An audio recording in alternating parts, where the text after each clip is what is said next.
Get started. I've got a little after 9:30, contrary to what one of our clocks says. We're going to get started this morning. Welcome everybody to our May. It's amazing. I can't believe it's already May 1st workshop this morning. And I've got a few things I want to go through before we jump in. But I wanted to start.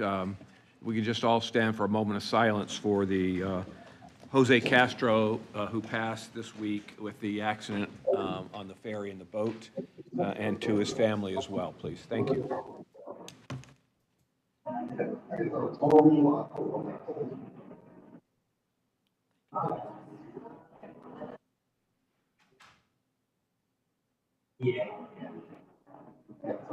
Okay, thank you.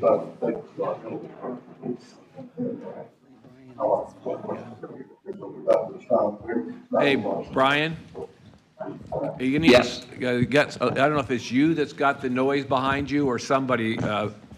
Everybody check their mics, but Yeah, that's probably me. I'll mute myself. yeah, you want us to let you participate today? Yes, please. Do we have a motion? Do we have a motion to that effect? Move approval. Second. So we have hours of debate? No. All in favor? Aye. Aye. Any opposed? Good. It's good to have you, Brian. And I was going to say Commissioner Peters is running a little bit late, but she's here. Good morning. Good morning. How are you? Pinellas County Sheriff's Office Oh, says Jesus, it help just me. made more. It did. I didn't do anything. It just All right, and just Kevin Chambers from the Feather Sound Community Service District. He's 5 on the agenda, but we're going to move him up to second after our forward Pinellas Regional MPO update. I want to also thank Deputy Mike Winnick, Deputy Jeff Atkinson for being here this morning, taking care of us. And I do it now so I don't forget later, but I'm really grateful for you all. Thank you. Just a reminder that tomorrow we have our regional commission meeting. It's going to be held at Starkey Ranch Theater Library Cultural Center at 12118 Lake Blanche Drive in Newport Richey. We started a few years ago having regional meetings with Pasco County and Hillsborough County commissions, and it's just really been great. I really appreciate the county administrators and all of their. They really have gotten into it as well, and we have another meeting in Path. We had it last time here, and we kind of rotate around. So it'll be up there, and it's at 9 o'clock, and it is open to the public. Just want you to know. 9 o'clock. Huh? They moved it up to 9 o'clock just to Yeah, it's normally 9:30. I know, but some Yeah. reason they moved it up, so it's at 9 o'clock. Just Well, I heard we as a were heads supposed up. to blame the administrators for that. You can blame me. That's okay. But it's over in Trinity, so it's a Newport Richey address, but it's over in Trinity. So it's basically where Trinity Road dead ends into 54. Yeah, just So- come up that lovely East Lake Road through Correct. District 4, and then And you can cut see over the on great Trinity. southbound traffic in the morning as you go up there. Yeah. So that'll be. It'll go against the traffic, yep. The next one will be at Fort DeSoto at 8 a.m. I explained that if they moved it north where they were talking, that's where we would have held the next one. Well, in any event, everybody quit whining about it. Anyway. We're just happy we're doing them.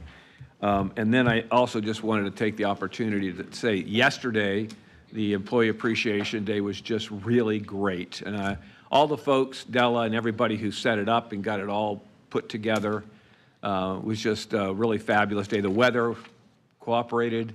It was wonderful seeing so many of our employees out there, and we normally appreciate all the work that they do, but this year it's been particularly demanding on all of their time, and they've taken this and made this a priority, our residents a priority, and then they made their own houses that they had to get in order a secondary priority. That's how dedicated our employees are. So I just really wanted to say thank you again.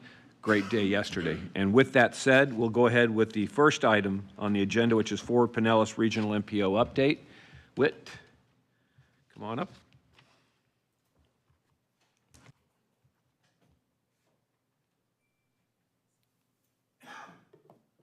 Good morning. Good morning.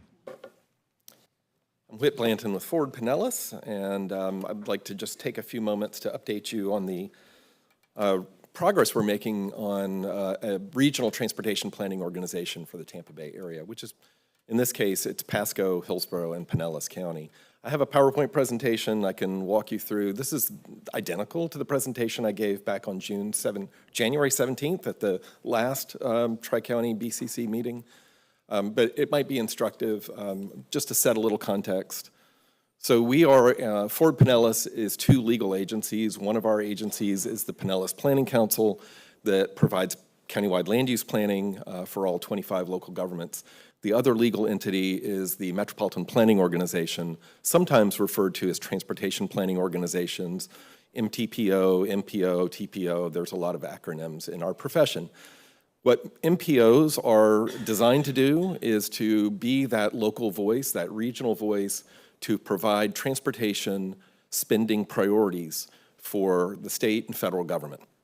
And so essentially, the Florida Department of Transportation allocates about 80% of the Transportation Trust Fund, which this year is some $15 billion, in response to locally defined priorities. If you're in an urban area like the Tampa Bay area, it's defined through the MPO process. If you're in a rural area, such as the Panhandle and places like that, it's defined by boards of county commissioners such as yourself. MPOs are a federal creation, but there is a lot of statutory language in Florida statutes that govern MPOs. And essentially, we're there to provide a long-range transportation planning perspective because it takes a long time to get transportation projects lined up and ready for funding, designed, and constructed. And in addition to that, we track travel patterns, travel trends, project growth and development. Currently, our long-range plan goes out to the year 2050. So that's the context of how we define transportation priorities, by looking at our growth and redevelopment, looking at how the region as a whole is growing. And you can't get to Pinellas County without going through many of the other counties that surround us. So we have a stake in how well the regional transportation system functions. Most federal transportation funding is allocated by formula based on population, and that flows through the MPO process, and we use that money to provide for staff salaries. We use that money to conduct planning studies and tee up projects so that they have local support, community support, and buy-in, and then we advance those projects. However, there is a large chunk of funding that is discretionary, particularly for large transportation projects. And about 75% of the State Transportation Trust Fund goes to what's called the Strategic Intermodal System, which is your interstate system, I-275, I-4, I-75, and also roads like US 19 and the new Gateway Expressway are part of the Strategic Intermodal System. So those regional projects compete regionally across the state of Florida for funding. And we were successful a few years ago getting funding in place, $1.4 billion for the West Shore Interchange. That was a direct result of the MPO setting priorities for that project. The Howard Franklin Bridge is another one. We also have I-275 about to go under construction for additional capacity down to 38th Avenue North. The Gateway Expressway, again, these were all major highway capacity projects that the MPOs prioritized, and in this case, Ford Pinellas prioritized. We also do a lot of smaller projects around the county, from bicycle pedestrian improvements to safety projects to transit projects. So it's a mix of major and small-scale projects. It's been a long time that we've been talking about a merger of our three MPOs that are county-based. Beginning in the 1990 census, and for various reasons over the decades, the MPOs and the local governments have resisted that merger, saying that there is too much distinction between the counties, too much differences, there's geographic differences, there's population differences. We need to keep our own MPOs. That has really begun to change in the last several years as we've stepped up our efforts to collaborate, but more importantly, it's the growth that we're facing as a region. This region is one of the fastest growing in the country, and as a result, everybody is wanting to get everywhere seemingly all at once. So we really need to pool our resources and work better together to meet those growing demands. There's some reasons to merge the MPOs, and I've just listed a few here. I do think that by working together collaboratively, thinking about the regional picture first in mind, as well as those smaller scale projects that are more local, we have the potential to tap into a much greater set of resources by speaking with one voice more effectively. Currently, the way we do that, it is a second part-time job for the staff that are assigned to each of the 3 counties, and it doesn't get its due attention. Also, I think the relationships among elected officials, and you're certainly working on that with your meeting tomorrow, the relationships among staff and stakeholders, the business community, can all be strengthened because we really haven't had that regional entity to build those coalitions. There's many regional issues that aren't limited to transportation that are regional but tied somehow to transportation. Housing affordability is a big part of that. Economic growth, economic development. I've long said that one of our biggest transportation solutions might be to get more high-paying jobs into Pasco County, which would help both Pinellas residents and Pasco County residents shorten their commute times. And then finally, and I hate to lead off with this, but the legislature has been involved and in 2023 passed a law that required that the 3 county MPOs conduct a feasibility report and submit that report by the end of 2023 to the governor and the president of the Senate and the speaker of the House. We've done that. They didn't mandate we merged, but they lit a little fire, and we are being responsive to that. As we've talked to everybody from the Suncoast League of Cities, to the county commissioners, to other stakeholders, we've heard some concerns. There currently in Hillsborough County, there's some structural deficiencies that the city of Tampa feels aggrieved about. They come out on the losing end of a lot of votes because of that structure, and so they're really afraid that creating this regional MPO will exacerbate that. I've heard the same thing from some of our smaller communities here about will they have a voice in this larger regional organization. There is no guarantee of more funding. The formula funding is based on population. This would be the largest MPO in the country, but it's still based on population in each of the counties where that allocation goes. But it does help position us for better funding. And then the other thing is that MPOs generally provide dollars for capital projects, not necessarily for operations and maintenance. So that's a separate issue that needs to be dealt with generally locally because federal and state funds off the state highway system aren't really there for operations and maintenance. There is a potential to shift our emphasis to regional projects instead of local community safety, access, and mobility needs. That's a concern that's been expressed in some of the more urban parts of our region. That's just something we're going to have to keep mindful of, that we'll need to telescope between large regional and smaller scale projects. And MPOs across the country do that very effectively. We have a strong linkage here in Pinellas County with Forward Pinellas having land use and transportation planning responsibility. That same structure probably won't scale to Hillsborough and Pasco County, so how do we keep that linkage of land use transportation that we seem to value here in this county because of our developed nature and intensity of development patterns? And then how would a regional agency conduct public participation and engagement? We have to have in-person meetings for a quorum to comply with Sunshine Law. That's a lot to ask a Citizens Advisory Committee to travel over into Hillsborough County or up into Pasco County to meet at 7 o'clock at night. So we'll have to think through how we engage the public. So we've accomplished a lot in the last several years. We have adopted a memorandum of understanding among all 3 MPOs to explore the potential merger.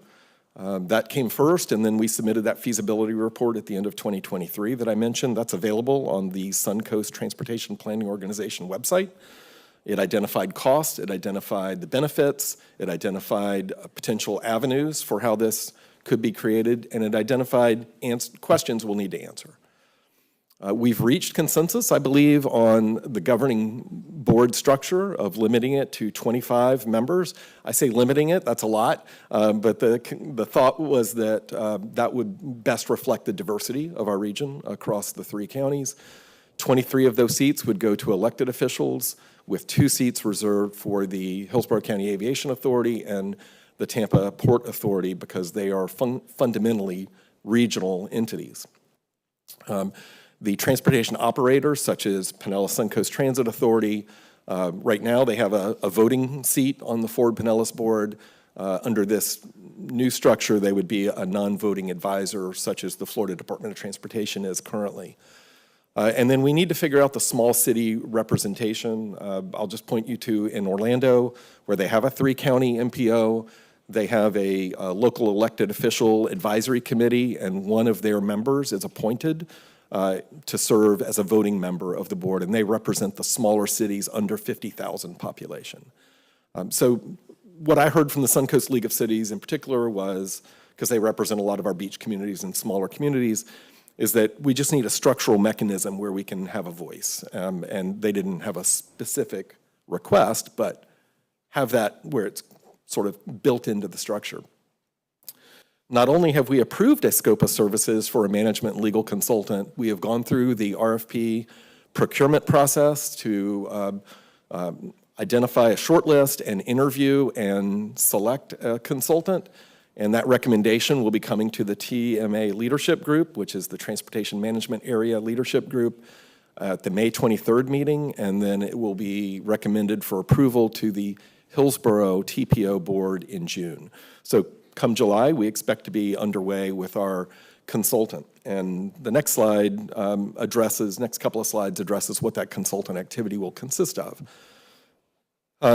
Creating that structure will really look at ways to, what's that forum look like for not only community input, but local government input into the process? How will we understand and respect the differences and conditions across the 3 counties? And what's that mechanism for voting and breaking deadlocks and ensuring that there's no tyranny of the majority and things like that? Finally, we'll need to look at a funding mechanism. Right now, Ford Pinellas is funded on the MPO side 100% by grants, but we have a host arrangement with the Pinellas Planning Council that provides, through a millage levy, a basis of funding that covers our expenses until we get reimbursed by the federal government, because it's a quarterly reimbursement. We pay intergovernmental service charges to Pinellas County. Those are due monthly, and so we have to have a way to float those dollars until we get reimbursed. The management legal scope of services includes affirming the apportionment plan. Again, we have consensus, but we need to ratify that. Evaluating the existing organizational structures of the 3 MPOs. We all operate a little bit differently. We have the same work products. There is some duplication that we can eliminate with this process, but we all go about it differently because there's different cultures in each county, and we'll need to create a new organizational culture with this merger. We'll identify options, build consensus on that structure, develop policies and procedures, and an example I've used is that I did a lot of work in Gainesville and Alachua County over the years. They used to have all 5 commissioners from the county and all 5 city commissioners from the city of Gainesville on their board. They could not pass any action or resolution until they had a majority of both boards. So we could look at some sort of mechanism here to address any concerns that one entity or another is going to dominate this new merger. And I'm not saying that's the exact mechanism. There are plenty of others examples around the country. Then also, we need to have, for this to go forward, the support of at least 75% of the population as reflected by the local government entities in Pinellas County, the general purpose governments like Pinellas County government, and the largest central city. There's still some discussion about, is that the largest central city in the urban area, which would be Tampa, or is it the largest central city in each MPO? Federal laws are a little vague on that, so we're going to get some clarity as we go forward. So the questions that we'll address are, should this new merged MPO be an independent organization like the one in Orlando is, with its own funding mechanism and its own IT department, human resources department, things like that, or it will be a hosted MPO like all 3 currently are? And then who would do the hosting? Would it be Hillsborough County? Would it be Pinellas County? Would it be the airport authority? What are the staffing roles and responsibilities? Do we have too many staff? Do we have not enough staff? what are the startup costs and local revenue sources, and just agency policies and structure. So that's what the next year will really address. We have developed a frequently asked questions Q&A on the Suncoast Transportation Planning Organization website. We've got the management legal support almost ready. We have been awarded a grant to align our our prioritization processes. We are still waiting that grant to see if it will go forward or not.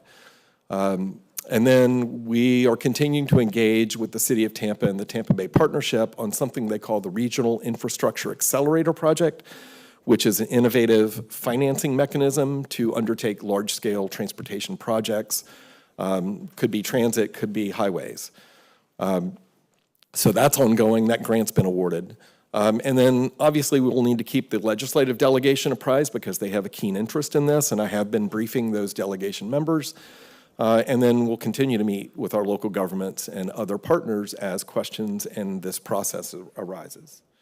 So I think we've made a lot of great steps that we've been talking about for 30 years in the last 2 years. And I'm confident that we're close to pulling this off and making it a reality. And I'm eager to hear what questions and concerns and suggestions you may have today. And I've mentioned this website about 3 times, so I'm just going to show you the Suncoast TPA website where you can find out more information about this. And I'll be happy to take questions. Thank you, Whit. Appreciate that. Any questions for Whit? I have questions, Chair. Go ahead, Thank Commissioner. you. Yeah, something that's always confused me, who's going to make the recommendation on whether or not it's a feasible merger or not? Who makes that recommendation? Fundamentally, it will be the general purpose local governments, that 75% that I mentioned, covering 75% of the urban area population. So by definition, that's probably the 3 counties, plus the city of Tampa, plus the city of St. Petersburg. You can get there any number of ways, and then ultimately, it will be the decision of the governor of the state of Florida. Okay, so can this become a reality without the approval of this commission? I'd have to do the math for you. There may be a path to 75% without one of the counties, probably not Hillsborough County, since that's the much larger county. But I wouldn't want to go forward without the support of all 3 counties, for sure. And you said that we have agreed, there's been a formal, not formal, but pretty much an agreement on the structure of the board, 25 members. Who is we that's decided that that's a good number? That's been the transportation management leadership group, which is 3 representatives of each of the 3 MPOs. And they've been meeting quarterly for about the last 10 years. Mm-hmm. Okay, thank you. Sure. Anybody else? Yes, Commissioner Wiki. Thank you, Chair, and thank you, Mr. Blanton, for your time today. To be clear, I mean, I don't think this is a minor administrative reorganization. It's a real political, financial, and long-term governance decision that could really alter how the county controls transportation into the future. And so I think, my constituents kind of really have a lot of questions about a lot of this. Can you name one major Pinellas County transportation project that failed because of our current MPO structure? That failed? Correct. I'm not sure I can name a project that failed because of our current structure. We had a transit referendum in 2014 that failed. By the residents' choice. Right. So would you agree that Pinellas County has consistently secured state and federal transportation funding under our current MPO? I think we've secured a good amount of state and federal funding, but I don't think we've secured the funding that this region deserves based on its size. So we certainly have not competed well with the city with the city, with the region of the Orlando metro area, or with Miami-Dade or Broward or Palm Beach. So if the current system is functioning for Pinellas, delivering funding for Pinellas, and coordinating planning, what exactly is broken? I don't think we're bringing in nearly enough revenues to meet our needs, and we have a very large backlog of transportation needs that are unfunded. So the funding level hasn't been commensurate with our growth. Regionally, but not necessarily just solely for Pinellas, in your Well, opinion? I would argue with that. I would say Pinellas as well. Okay, that's your opinion. Is there anything today preventing Pinellas, Hillsborough, and Pasco from coordinating regionally without merging MPO governance? We're doing that today. Right, so because there's a MPO Chairs Coordinating Committee, and through this interlocal agreement already facilitates tri-county coordination without consolidation, correct? Yes, but like I said earlier, it is really a second job for people, so it doesn't get the attention that it really deserves. I don't think we meet frequently enough to build the culture that you have in, say, Forward Pinellas or in the Hillsborough TPO among those elected officials and staff. Right, but I think the collaboration's already working. I mean, it's shown in the past, freight strategies, trail plans, and, certain, passenger rail resolutions that have passed in the region. So why do we really need to merge? Well, they haven't resulted in too many discrete projects. Okay, well. So can you point to a part of this proposal that demonstrates a clear cost savings for Pinellas County taxpayers? Absolutely. So there are long-range plans created in Hillsborough, Pinellas, and Pasco. Instead of doing 3, we would do 1. There's a transportation improvement program adopted in each of the 3 counties. Instead of doing 3, we'd do 1. I could go down and list about 10 other MPO work products that would be a single work product instead of 3.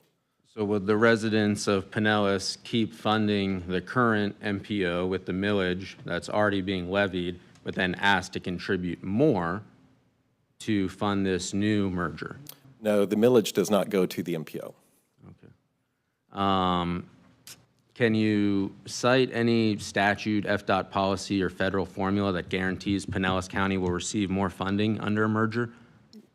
There is none. Okay. Have residents of Pinellas County been surveyed directly to determine whether the support is there for merging this MPO?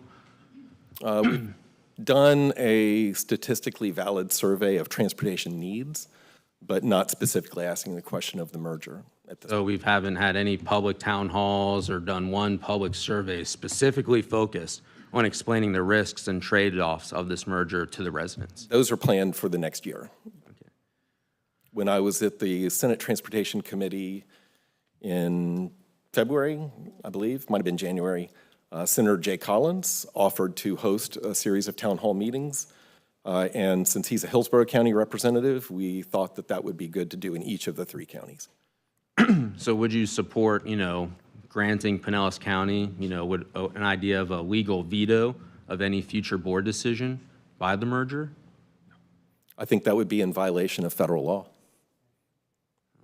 So it's not really good for everybody if, Why a would couple we- counties. Why would we do that for one entity and not another entity? Well, you could do it for all entities, correct? We could. Can a city a veto over a regional infrastructure project like the West Shore Interchange? Yeah. So just really, last few questions. Isn't it kind of true that this merger is really being, funded and advanced primarily by Tallahassee policy and outside consultants and not really residents of the region? Not at all. Not a single outside consultant. Not yet, but the first part, Tallahassee. Not really. We were working on this before, I forget the number of the bill, but before that 2023 legislation that I mentioned. We were moving in this direction well before that. Even though not one single resident asked for it? That's not at all true. Well, I just asked you if any residents have asked for this or have done surveys or public town halls, and you said no. We haven't done surveys, but people have asked for this for decades. I would disagree with that based on the green light Pinellas failing. It would almost say the exact opposite of that.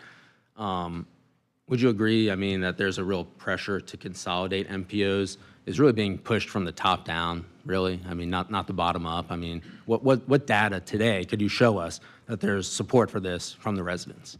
In 2014, this was pushed by the federal government. That's not happening anymore.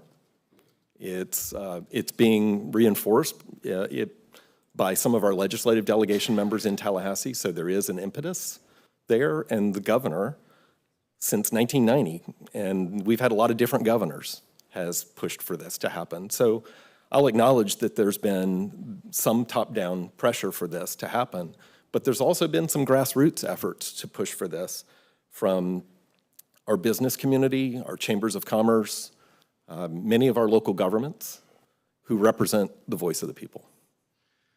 Well, we're moving towards, excuse me, we're moving towards consolidation when the very reason Pinellas County became independent from Hillsborough over 100 years ago was because of transportation neglect and distant decision-making. I mean, you know, we have a workshop coming up of governance of the county, and we're all encouraged to study the history of Pinellas County, and it's very clear that this county was formed because of lack of transportation needs from Hillsborough County. So aren't we just kind of, seems like we're repeating the past that's already failed and why Pinellas County was created to begin with? Well, I think we've changed a little bit in 100 years, and we're not going to Hillsborough County with this merger to beg for their funding. We would drive that discussion. But won't the city of Tampa get more votes? Commissioner? No, not necessarily. I think we're going to move on. I think we are limited on time. We'll have many more opportunities to have this discussion. And I'll be happy to meet with you one-on-one anytime. And again, I think what I'm going to say is that probably 25 years ago, this region was having some issues. It was with water delivery, and they created what we call Tampa Bay Water. And it distinctly brought the whole region together. It was negatively driven because of the condition of our water and the environment and all the things that were going on. And this region pulled together, 9-member board, Jeremy Waugh, and our utilities folks are they're very integrated into the process. They're very close to what goes on there. The reason I bring that up is that, you know, sometimes regional efforts are, you know, a negative reason drives it. Sometimes it's about opportunities. And I think the important thing to realize today is that we are in that process. We haven't made any decisions yet. We haven't made any recommendations yet. I mean, what we're trying to do is understand the benefits of a regional effort. And maybe we'll find out that there aren't as many as we had hoped. And there might be some. I do remember the state, and it was a lot longer back than 23, challenged us to come up with a regional project. One, they challenged us, said, can you guys even do that? And our MPO took the lead and made a choice as the #1 project that year to be the interchange at I-275 and the State Road 60. It was a big deal. And you know, you look back on it now and it's just words, but it was a big deal then to be competing with other major areas. So what did Pinellas County get out of it? Well, we haven't got anything out of it yet, but that interchange is going to help our residents every single day, #1. #2, and when there is issues on evacuation and all of that, that will be a benefit. So we did it for the region, but also for us. So again, I think working together sometimes, and again, that doesn't necessarily mean that we're going to merge the group. We don't know yet. That's the whole point of this process. But it was being worked on by the MPO at that time, which is represented by all the cities, by groups of cities. And at the time, was it 3 county commissioners? We have 4 now. Yes, it was 3. Mm-hmm. It was 3. So we've had representation along the way. Sometimes people get all caught up in the, well, regional things can't work. And I'm not, right here is our major responsibility to our residents, to what's going on here. But you cannot stop looking at the bigger picture and how that makes our residents' lives better. So we've got, again, I think the important thing here is that we got a lot of work to do. Regional models do work. Tampa Bay Water does work. Doesn't mean the MPOs will be merged and it will work, but we have seen examples of it in other areas. We were pushing here locally. The state was pushing, so I don't want to think it was top down. I mean, these are people that felt it was important for us to look at. It wasn't the FDOT pushing it, although my last comment was going to be, we're working very closely right now with the FDOT. And David Gwynn, who's now retiring, has been an incredible leader for our region, our section, district, excuse me, District 7. So I just think, again, keeping the open mind to what we are trying to accomplish by this conversation, I think we're going to find out some strengths and weaknesses that we have currently, and we'll see what it looks like on the other side from a strength and weakness standpoint and from a cost to us as residents here and to our board. But I won't support anything that doesn't have a blessing from this board. So at some point, it will have to have the blessing from my perspective from this board. So for me to support it. And I am on that TMA that he talks about. I'm one of the 3 people that have been talking. Well, I haven't been on it the whole 10 years, but certainly the last 4 or 5 years. So anyway, just some side comments because, and again, Commissioner Wickett, you'll have some more opportunities to have that discussion right here as we move through this. But it's not coming driven from the top. It's not coming driven from Witt. It's not coming driven from me. It's really a kind of a accumulation of different interests to do what's best for our residents. And it starts here from the inside out and from the outside in. So anyway, those are my comments for today. Any other comments or questions? All right, thank you. Appreciate it, Witt. Appreciate it. And we're going to move on. I had said before that Kevin Chambers from Feather Sound Community Services, is he here in the room? Oh, there he is. Come on up. Introduce yourself, and I hope you're, yeah, it's already up there for you. So,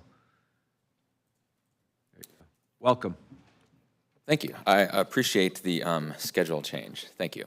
So hello and good morning. Thanks for the opportunity to be here today. My name is Kevin Chambers, and I currently serve as the treasurer of the Feather Sound Community Services District. I know there are some new commissioners, so I've prepared a short deck here to kind of go through our scope, our background, some updates, accomplishments, and then we'll kind of close out with our request for 2026.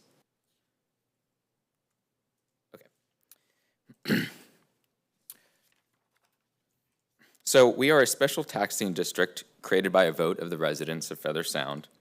It was established to provide street lighting and to maintain, develop, acquire, and improve the green spaces and recreational areas in the community. Our board is made up of 7 appointed members by each one of you on a volunteer basis. They're all residents of the Feather Sound community. We meet regularly to discuss the happenings of the board, finances, community improvement projects. We meet to hear community member thoughts and comments. All of our meetings are open to the public, so anyone can join. And this year we have, I believe, 4 new board members. So we are looking forward to everything they bring to the board this year. So I'm going to get into kind of our scope. I mentioned earlier, our main responsibility is the maintenance of green spaces around Feather Sound. That includes our main entrance sign, which you see there, medians, the grassy areas around Feather Sound Drive, and the Earl Mays Recreation Area. So here we go.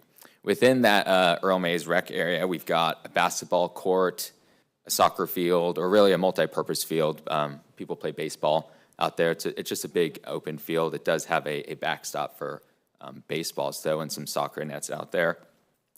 A dog park, a boardwalk, gazebo, some shelters with tables and benches out there. We see some some families having birthday parties and things out there sometimes. And then, as you see pictured there, a large children's play area, which I think is one of the most popular things out there. People with their kids go out there all the time, including myself.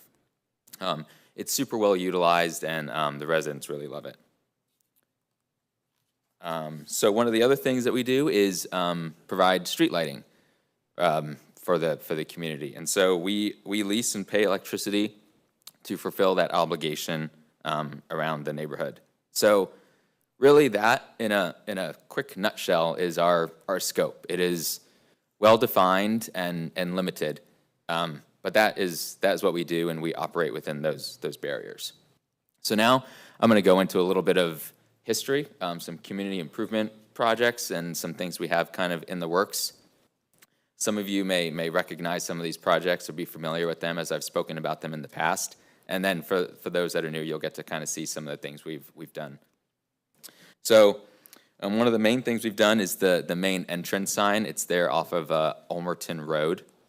We had it redesigned and re-landscaped a few years ago. We're planning on doing some more work out there this year as a result of a little bit of wear and tear, but mostly the storms from last year washed away some landscaping and mulch there. It's on a very steep slope there, so a lot of that mulch got washed away in the rains and heavy winds, and then some damage to the sign that from afar doesn't really look like it, but when you get up close to it, you can see some damage again from those storms last year. The basketball court at Earl Mays, I mentioned earlier, something we did in the last couple years was have this completely resurfaced. This is a very popular basketball court out there. We had some lights put in, and this court is used both by residents of Feather Sound and non-residents. There's no way, and we don't want to keep people away, but the basketball court is open to anyone that wants to use it. So we've had really good feedback on the court, and it's another really popular piece of an asset out there at Earl Mays. I believe I have, yes. Something else we've done out there is the installation of a dog park and a dog run. This is really good. We've got some multifamily units out there in Feather Sound, and so this is a great place for people that have pets, dogs, can come out and kind of let them run around and use some energy. Something we're thinking about maybe doing here is it's kind of exposed right out open in the sun, and so maybe creating a shade structure or something to kind of cover it, especially as these summer months kind of arrive here. It gets hot out there.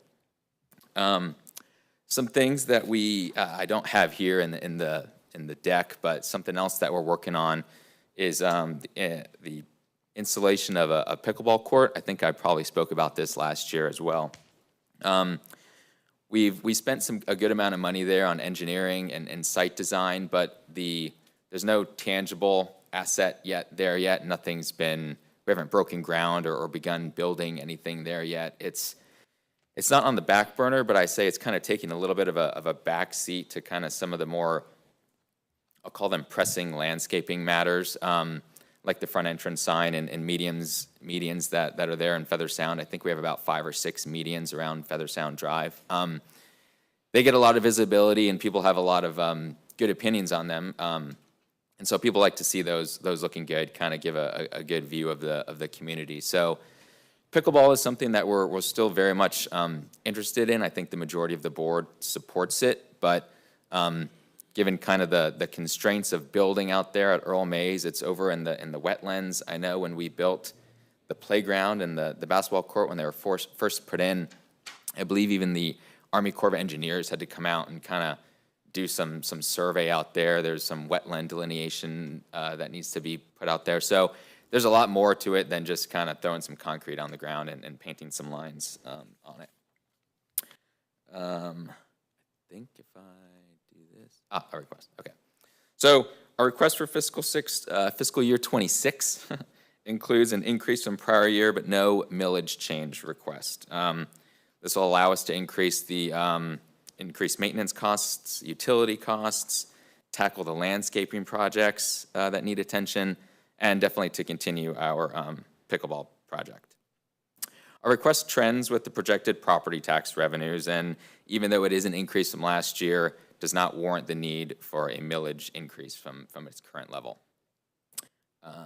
That's really all I have. I have an appendix up here, but thanks again for your time and support of our district.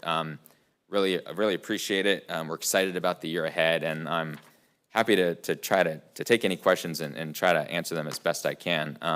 If not, I'm always happy to get back to y'all. But that's everything I have for today. Kevin, thank you. Appreciate it. That was great. And any questions? Yes, Commissioner Latvala. Thank you, Mr. Chair. I have a question for Barry. Recently, we passed our DOGE resolution.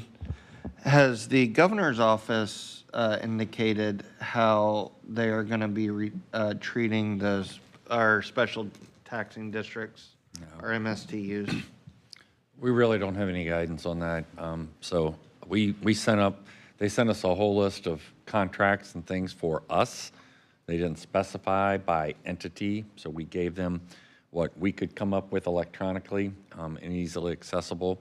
And I think you were copied on it. We just sent that a couple of days ago. But I'm not sure how or if they have an interest in special districts. I just don't know. Okay. All right. Thank you. I'm looking back at Chris. He's confirming what I said. Did you have something? Oh, Commissioner Nowicki, go ahead. Thank you, Chair. And I just want to say how impressed I am with the work happening in Feather Sound, from the redoing of the basketball court to the new signs. It really shows a good partnership and a real difference this volunteer board makes in the day-to-day lives of people in Feather Sound. And so I just want to give a kudos to you and the rest of the volunteers on Feather Sound board for the good work that they do. With the small budget that they do have, they probably make one of the biggest impacts with the least amount of money. So thank you. Thank you. I appreciate that. I'll make sure to send that off to the board as well at our next meeting. I think these special taxing districts are generally all driven by the communities. You know, it's not something that necessarily we think is right for you, but you all think is right for you. And that's the partnership I like with you all, like I do with other presentations we're going to have this morning. Mm-hmm. It's good for the community and it's good for Pinellas County. So thank you for what you do and your board does. Really appreciate that. Thank you. Thank you. Yeah, I'll be sure to pass it along. Thank you. Have a good, oh, I'm sorry, Commissioner Peters? I do have a question, and I think you're doing a great job, so don't take this the wrong way, okay? Have you had, because we had a lot of people reaching out saying they want lower taxes, lower taxes, lower taxes, lower taxes. And in Tierra Verde, we had,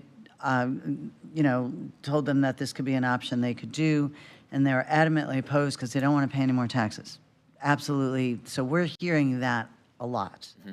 So are any of your residents, I know you've had great support for this, are any of your residents starting to balk about, we don't want to pay more taxes?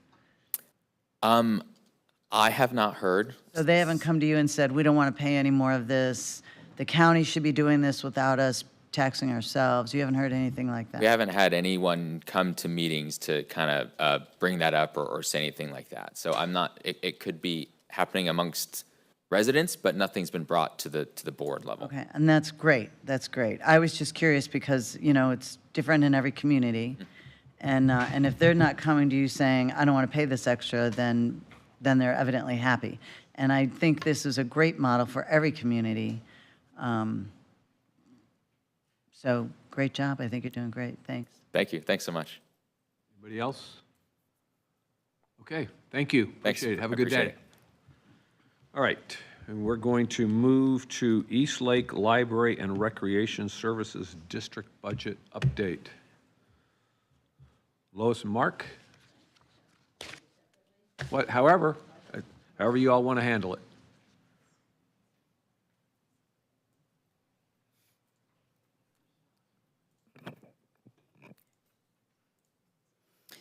Good morning, County Commissioners and staff, and thank you for giving us the opportunity to present highlights for the past 7 months, as well as plans for the next budget year. I would like to begin with some memorable moments from FY 2025. In November, the library celebrated its 25th anniversary at the East Lake location with a full day of activities and special events. As you can see from the overflow parking in our driveway, it was truly a successful event for our residents. Fundraising has always been a vital part of programming to offset unforeseen operational expenses and inflationary costs. For the first time this year, we brought our annual murder mystery off-site and hired a professional troupe of actors. With raffles, sponsorships, and ticket sales, the library raised almost $4,000 in one night. In addition to passport services, our library unveiled fingerprinting for background checks in early October, the only library in Pinellas County to offer this. After a slow start, the library is now averaging close to 25 appointments per month. Although the return on investment is not equal to what we get for passport services, it is providing a much-needed service for the residents along the East Lake Corridor. It is a wonderful partnership with Pinellas County Schools as well. We have decided to reduce the cost to school volunteers since they must self-pay. The Passport Fair in February was one of the library's most successful revenue generators to date. Every staff member worked that day, including 12 passport agents. We had people from as far away as Ocala and Tallahassee, since we were the only walk-in passport center in all of Florida on that particular Saturday. Although there were some long delays, we accommodated everyone, provided refreshments, a play area for the kids, and assistance with rescheduling for those who could not wait. Kudos to my entire staff. Although our fundraisers don't bring in a great deal of money, they are very popular with our residents and somewhat unique among libraries.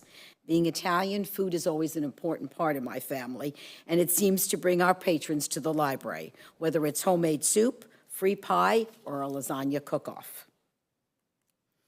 When our county commissioners toured our facilities or met with the FICSA directors, the one theme that kept coming up going forward was budget efficiencies.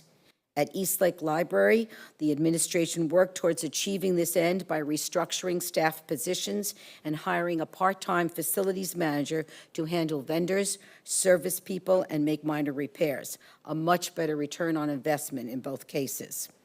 I also wish to thank the Department of Administrative Services, especially Diana Sweeney, for assisting with the replacement of a 25-year-old HVAC system through the lease agreement with Pinellas County. As a result, the library has new energy-efficient AC units for the building. Numbers matter, and therefore I present to you our monthly averages in various categories of programming and collections for the first 5 months of this year. The lack of study rooms or small meeting rooms and being limited to one community room does hamper our ability to offer more programs or to provide space for community and county meetings and organizations, but hopefully that will change in the near future. Although statistics are important, I must say it is the daily interactions with our patrons and visitors that are the backbone of our customer service model at East Lake Library. Lois, is that 98, is that per month that you're getting on the passports executed? Yes, sir. Wow. Yes, we are close to 100 per month. It's amazing. Well, I got to come up there and get mine. Okay, So, come on. thank you. Go ahead. Okay. As you can see by the graph on the left, we average about 8,000 checkouts each month. And the graph on the right reflects over 5,000 patrons have attended programs since October 1st. As expected, a majority of the program attendance is focused on children's and family programs. But at least at East Lake, as with many libraries, we have something for everyone.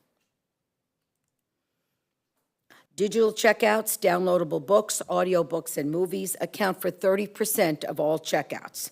This indicates that we still need our print materials and other formats to meet everyone's needs. We will be consolidating our resources in October by eliminating Cloud Library and putting more money into Overdrive, which is the countywide database.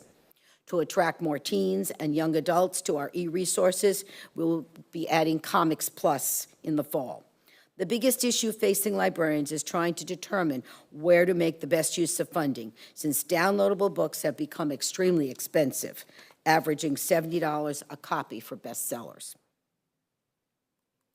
Now for the exciting part. FY 2026 will be the first year of a multi-year plan to expand and renovate the East Lake Community Library. thanks to the commitment of the county to honor the $4.5 million earmarked for this project in the 2020 Penny for Pinellas.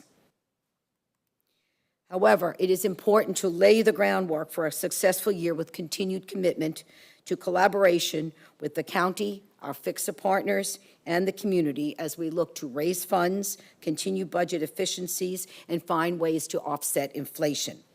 One exciting change, free seasonal newsletter that will include not only our programs and services, but also Eastlake Recreation and our community partners in Eastlake. I wish to thank Erica from Palm Harbor Parks and Rec for bringing this to our attention and saving us probably $4,000 a year in what we were paying for our newsletter.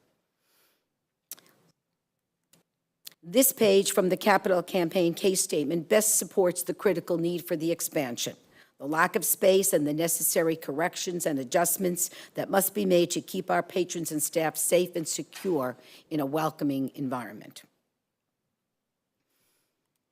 I would like to end my presentation with our newest marketing video for the capital campaign and the building expansion, which was filmed at the Book for Brunch event in March and throughout our library. As our foundation president, James Cuomo, mentions in this video, we know that the end result may not look like this, but we are starting with a vision of what could be. And now, how do I start the video? Thank you all for joining us today for this special gathering. It's truly an honor to welcome you to our Book for Brunch event, where we embark on a journey that holds incredible promise for this community. As the director of Eastlake Community Library for over 12 years, I am thrilled to share this vision for our future, a vision that we hope you will be as excited about as we are.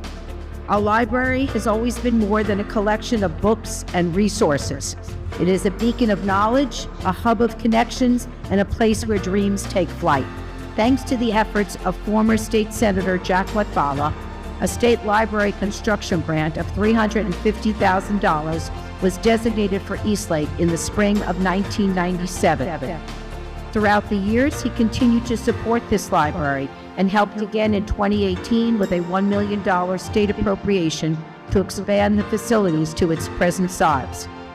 I took a page out of our former Congressman Bill Young's book and always tried to deliver back things to make the lives of the folks that lived in my district better. I was very happy to do that. I'm very, very pleased and gratified with what you've been able to do here. I will be making a contribution myself, and I will be willing to do whatever I can to help you. Our library specifically is more than just books. I wrote down exactly what Lois said. She said it's about knowledge, it was about connections, it was about flights of fancy. And she's exactly right. ELCL is a critical part of our community. So that brings us to spreading our wings. And Lois kicked this off today, right, talking about what the Spreading Our Wings capital campaign is about. Our goal is to raise $1.5 million in the next 3 years, timed with the funding coming from Pinellas County and the funds from the generous benefactors that I've called out already. What does your funding do? Well, you already heard about it, right? Expanded space for reading, for quiet study, for children's space, for a larger computer lab, for a nice place to walk in. Honestly, I love the way this looks, and I realize that this is a rendering and things could change over time, but just that welcome when you come to the library, because the library is about providing resources to the community, and that seems like a very welcome place to come into the community. In closing, the library belongs to all of us, and the future is in our hands. With your help, this vision isn't just possible, it's inevitable. Really appreciate your opportunities with us. Please give us your feedback. Please tell us how we can make the library be everything it is that you need from your local library, and let's make all this happen together. Thank you. Thank you.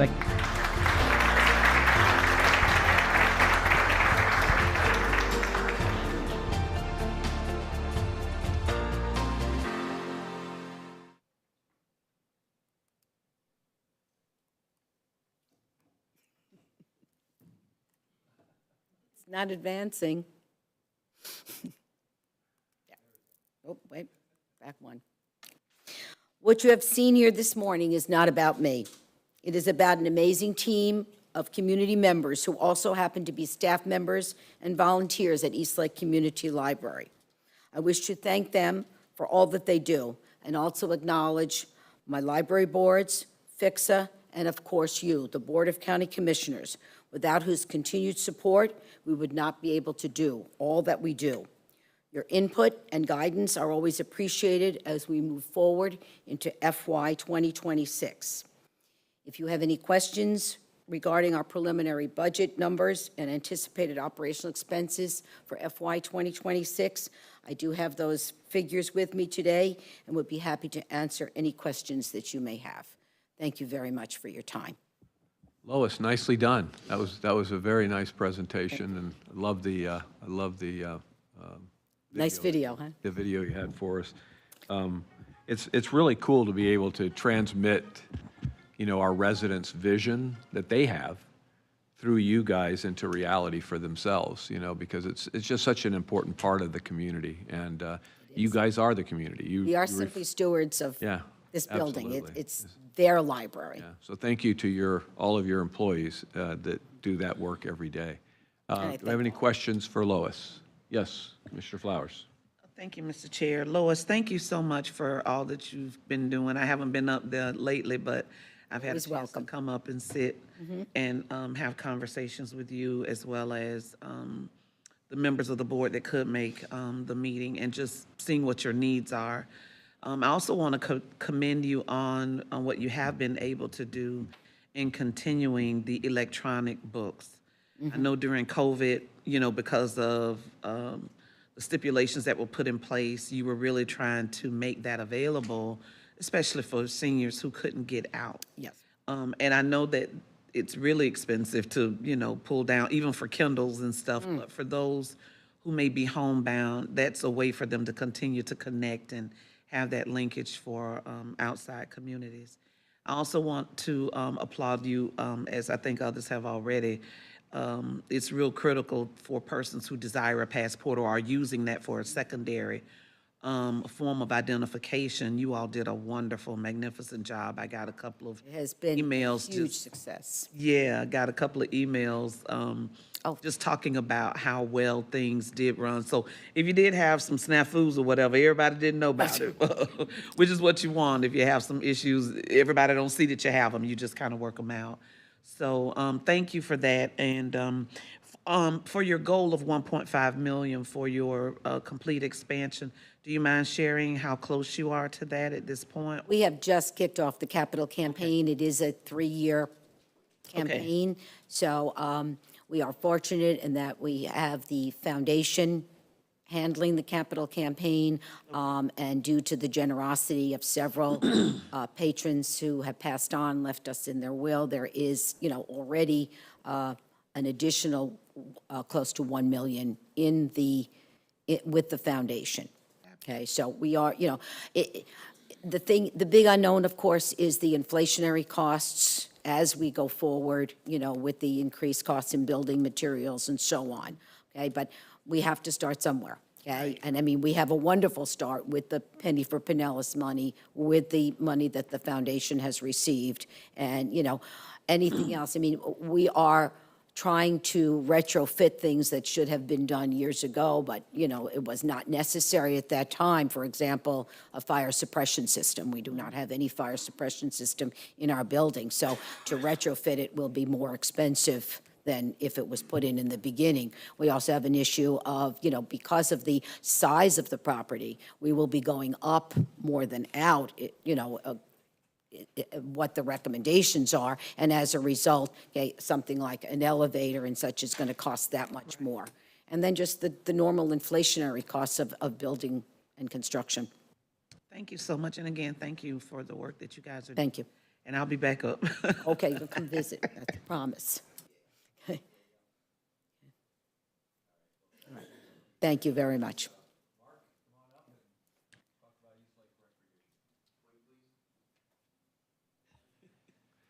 Come on up, Mark, and let's talk about East Lake Recreation. All right, well, I got to follow Lois's amazing presentation, so Good morning, and my name is Mark Sanders. I'm the director at East Lake Recreation, and I will begin my presentation with a little history and statistics.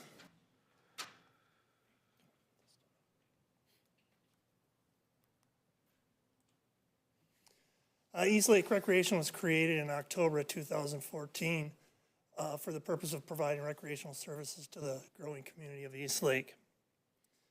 It was once privately funded complex. It could no longer afford to keep the participation fees comparable to surrounding communities, as well as maintaining the aging infrastructure of the complex.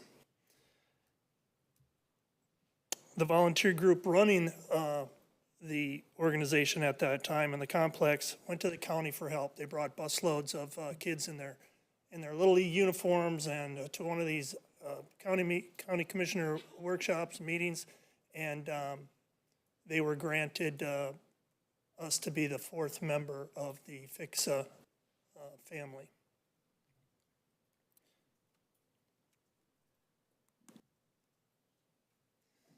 Few statistics for East Lake, population of a little over 33,000.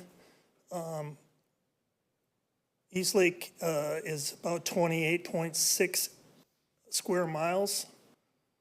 Family households make up 70% of that total household population. So East Lake is still a growing community and has many young families with needs in need of recreational services.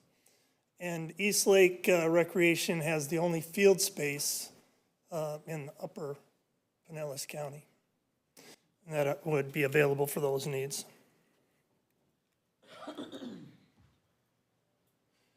East Lake Recreation is predominantly youth sports complex. Some of the photos up here of the activities happening out at East Lake.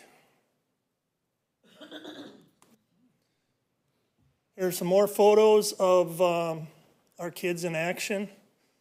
We provide baseball, softball, tackle, football, cheerleading, lacrosse, soccer, flag football, which is really growing. And we also have a couple sand volleyball courts that East Lake girls high school team uses for their practices. A program that I'm really proud of is our top soccer program. It is designed for individuals with special needs, ages 5 to adult. It offers a safe and supportive environment where participants are engaged in activities, games, and games tailored to their needs and abilities. They are paired with a volunteer coach, a buddy. Many of our kids from our soccer program are coaches or buddies, and paired with these kids with disabilities. We go through little different games and activities around soccer, and it's very enjoyable for both of the participants and the coaches and buddies. This program is free of charge. The kids get a t-shirt and they get any equipment that they need to help them through the process. If they need cleats, we give them cleats, balls, and whatnot. So very proud of this. After each session, there's snacks and refreshments for the kids and their families.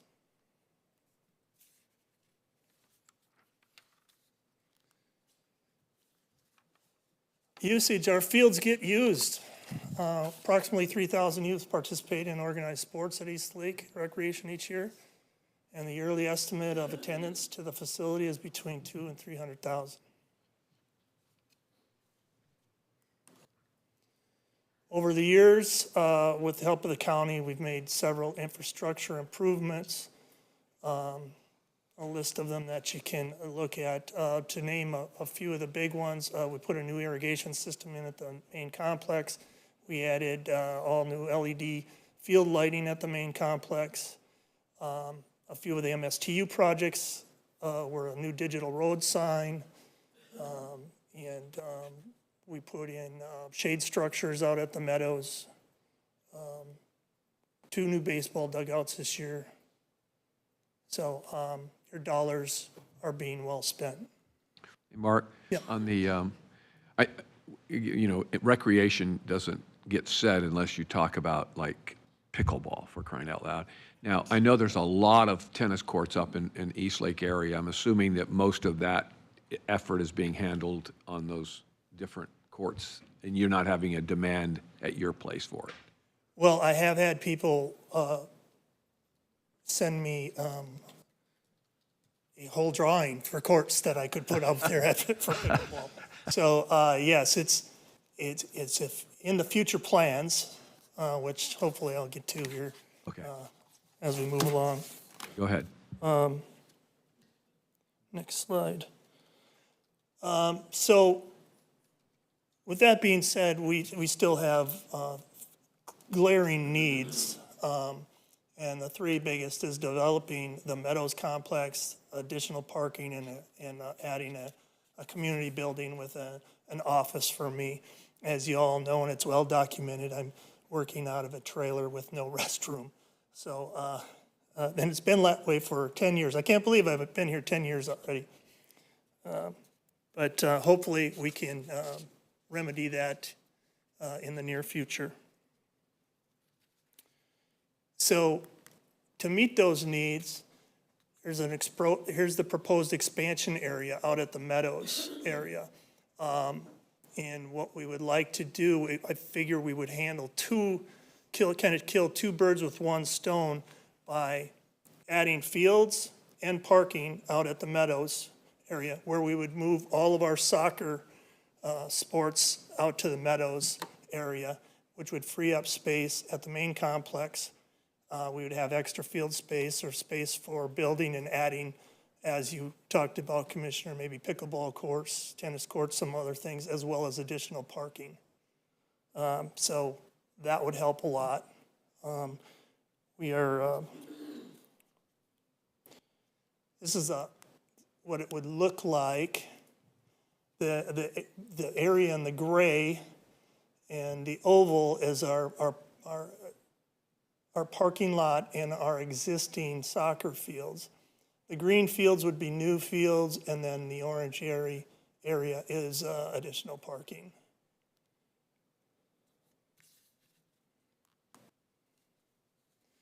The vision would look something like this at the end of the day, and we would still enjoy our sand volleyball courts out there as well.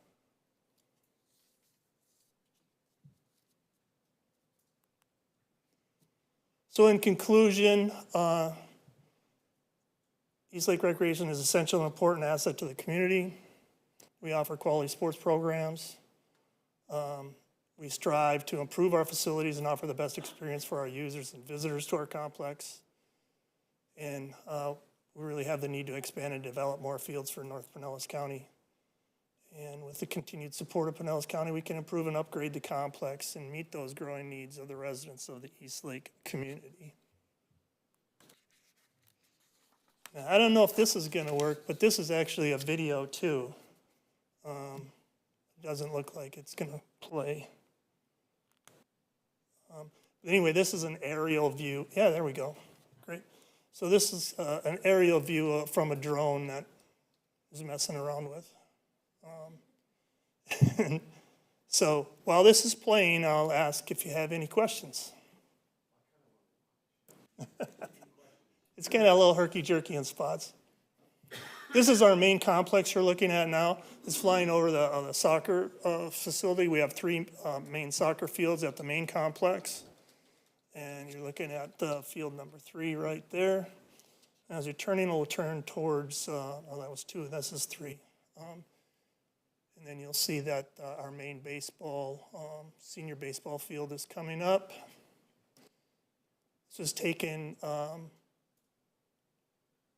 taken before the grass really started greening up. Commissioner Latval is driving a helicopter. Anyway, and here's our 4 Little League baseball, softball fields. Keller water treatment facility in the background. But you made it around. And, there's my trailer. There's plenty of places for you to go to the bathroom out there. Any questions?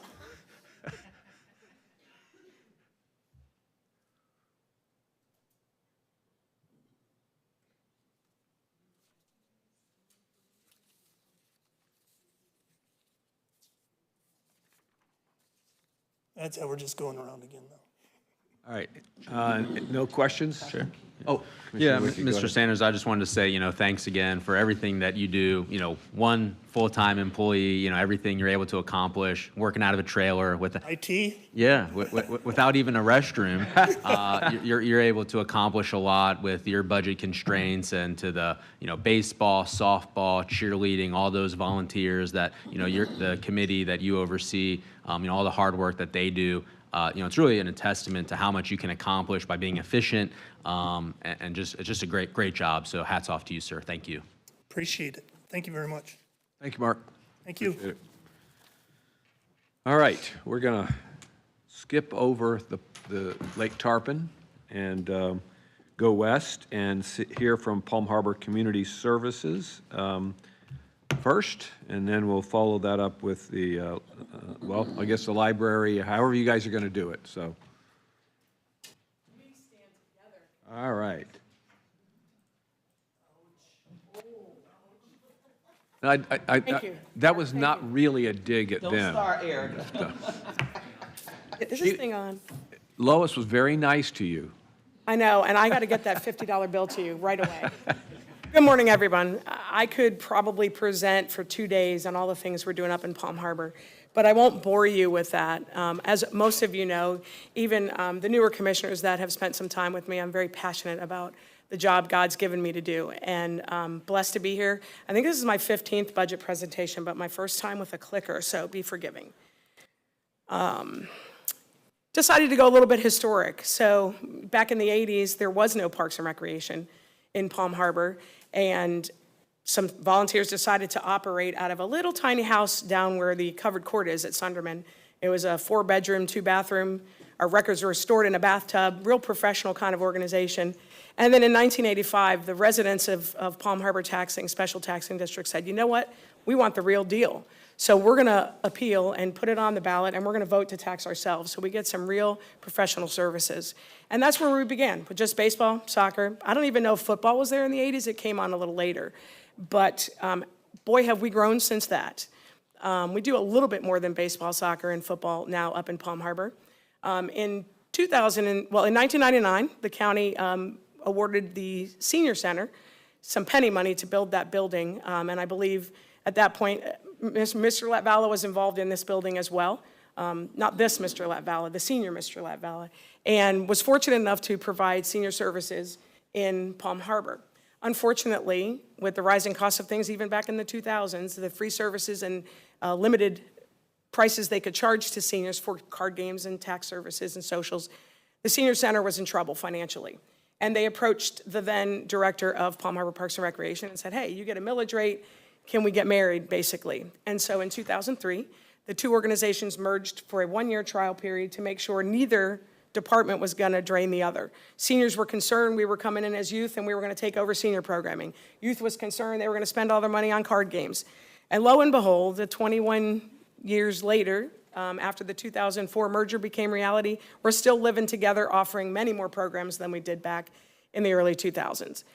This building has served everybody from probably age 2 all the way to end of life with support services and toddler programming. We have done a lot under that roof with our limited ad valorem. And we did. We became recreation for all ages. This is just a minor splattering of things we do. We could probably have 6 slides, but one of the programs that we started when I became director was our camp program, our day camp. And you say, well, Erica, why is that so exciting for you? Because there's a need in North County for childcare, and COVID made that exacerbate tenfold when daycares closed down. But what that also does is it helped us create the revenue gap and fill it with those programs that were needed.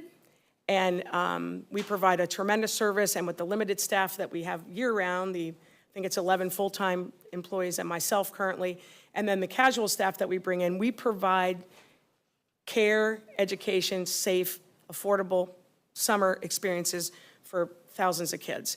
And thank God for that, because that's what got us through COVID, because we stayed open when every other rec department unfortunately got hit with COVID and had to close down. And families have stayed with us since then, and the program continues to grow. But we've expanded our senior wellness programs to where we're doing living with chronic conditions, which is a free service that we can provide because of the ad valorem we get, and I think it's almost $900,000 that we raise ourselves to fund all these programs. So we're offering everything that, like the city of Dunedin has a senior center and a rec center, and so we provide everything under one roof currently. And here's just, photo, what do they say? Pictures worth 1,000 words, so I'll shut up and let you look at some pictures of programs from kids to blood pressure checks, and it's just amazing the faces that we see daily through our 6 facilities. We repurposed our vision statement to be considered the heart of your community. We used to just meet, play, and connect, but now we're your heart, and that has become a reality. Last summer was really hard on some of the areas in Palm Harbor, and our staff and our volunteers got together and we served thousands of meals out in the community, and people have come since then. Somebody brought me I think it was Valentine's Day, a card, and they were like, thanks for feeding me after the hurricane. And it wasn't me feeding, it was my amazing staff and volunteers, and the fire department helped us and the explorers, but the community came together and we truly became the heart of Palm Harbor. These are just a few of our partners. These are our biggest partners. We partner with the YMCA right next door with programming, and we help each other out at events. Many community organizations like the Feast Food Pantry, we're a collection site for them. I personally spend hours, I volunteer on their board and hand out food. The Chamber of Commerce, we were actually all together this morning at the Chamber breakfast at Matthew's facility. And obviously our partnership that we have grown with Pinellas County. When I started 22 years ago, a lot of the people that sat in your seats were like, who's FICSA? Now y'all, Commissioner Flowers, who's not even near my district, says, Erica, enough already. So I know that we've made our mark here, and you know who we are now at FICSA, and that's super important. So this was a really neat slide that staff created with information that we worked together on. It gives you an idea of where we're spending the tax dollars we get. The $2.5 million budget to serve 62,000 residents and provide the 7-day-a-week operation that we do. It's mind-blowing when you tell somebody from a city what we're doing with that money. And that comes from the 43% that we spend on personnel. My staff will do everything to avoid calling an outside contractor to save $5 on a toilet plunger, whatever it is. And 2% that FICSA is actually for our administrative costs to our FICSA 2 coordinators. And like I said, when you look at that, you say, okay, well, 64% comes from ad valorem, 36% is coming from the amazing programming and services that we're providing. And we're still very proud of the fact that, yes, we are fee-based, but there are things like once a month that you may or may not be aware of. Staff and I take care of delivering food from the Hope Villages to a community next to Walmart on Alderman, and several of our patrons come in and pick up that food. And we never stopped even during COVID. When we were shut down for 6 weeks, staff came in and we did that so that those people that rely on that one bag of non-perishable food still got that food. Again, doing that with the ad valorem that we get and the self-funding is amazing to me when I see it in the colors that are demonstrated in front of you.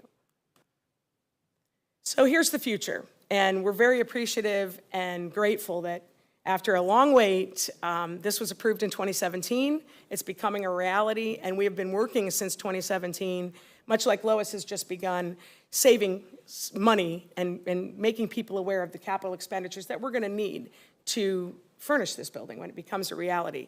We're going to need some things, and so every little penny that my staff works to plunge the toilet without calling a plumber or replace a part is going into our capital account for these kind of things, for the furnishing that we will need. It's also done amazing things throughout I think it's 14 years, to improve some things without coming to the county for MSTU money or capital improvements. But I'm excited to show you this little sneak peek. We're getting very close. I know we've done some testing that needed to be done for code before demo can happen.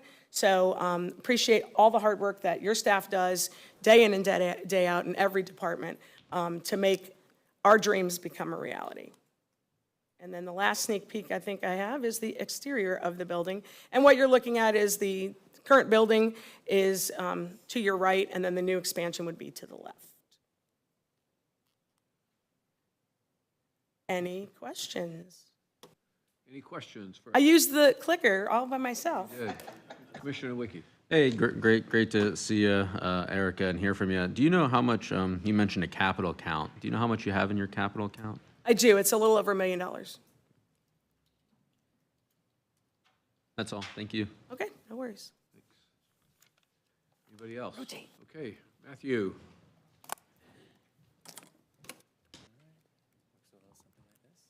There we go. All right. Let's pop this up a little bit. That was a short joke. So, good morning. Thank you very much for this opportunity. The slogan you see on this slide, you, us, together, it's emblematic of the Palm Harbor Library's partnership with the community and approach to public service. Very much like my colleagues have talked about today, we're very keyed in and trying to respond as much as we can to the needs of the residents. Also do a little bit of history here. Just a snapshot. In just 3 short years, we will be celebrating our 50th anniversary. And we've come a long way in the last 47 years. The footprint, the collections, the spaces, the services, they've all grown exponentially. As you can see before you, we're now up to 26,000 square feet. And we have a kind of wide variety of collections and computers and service hours 6 days a week.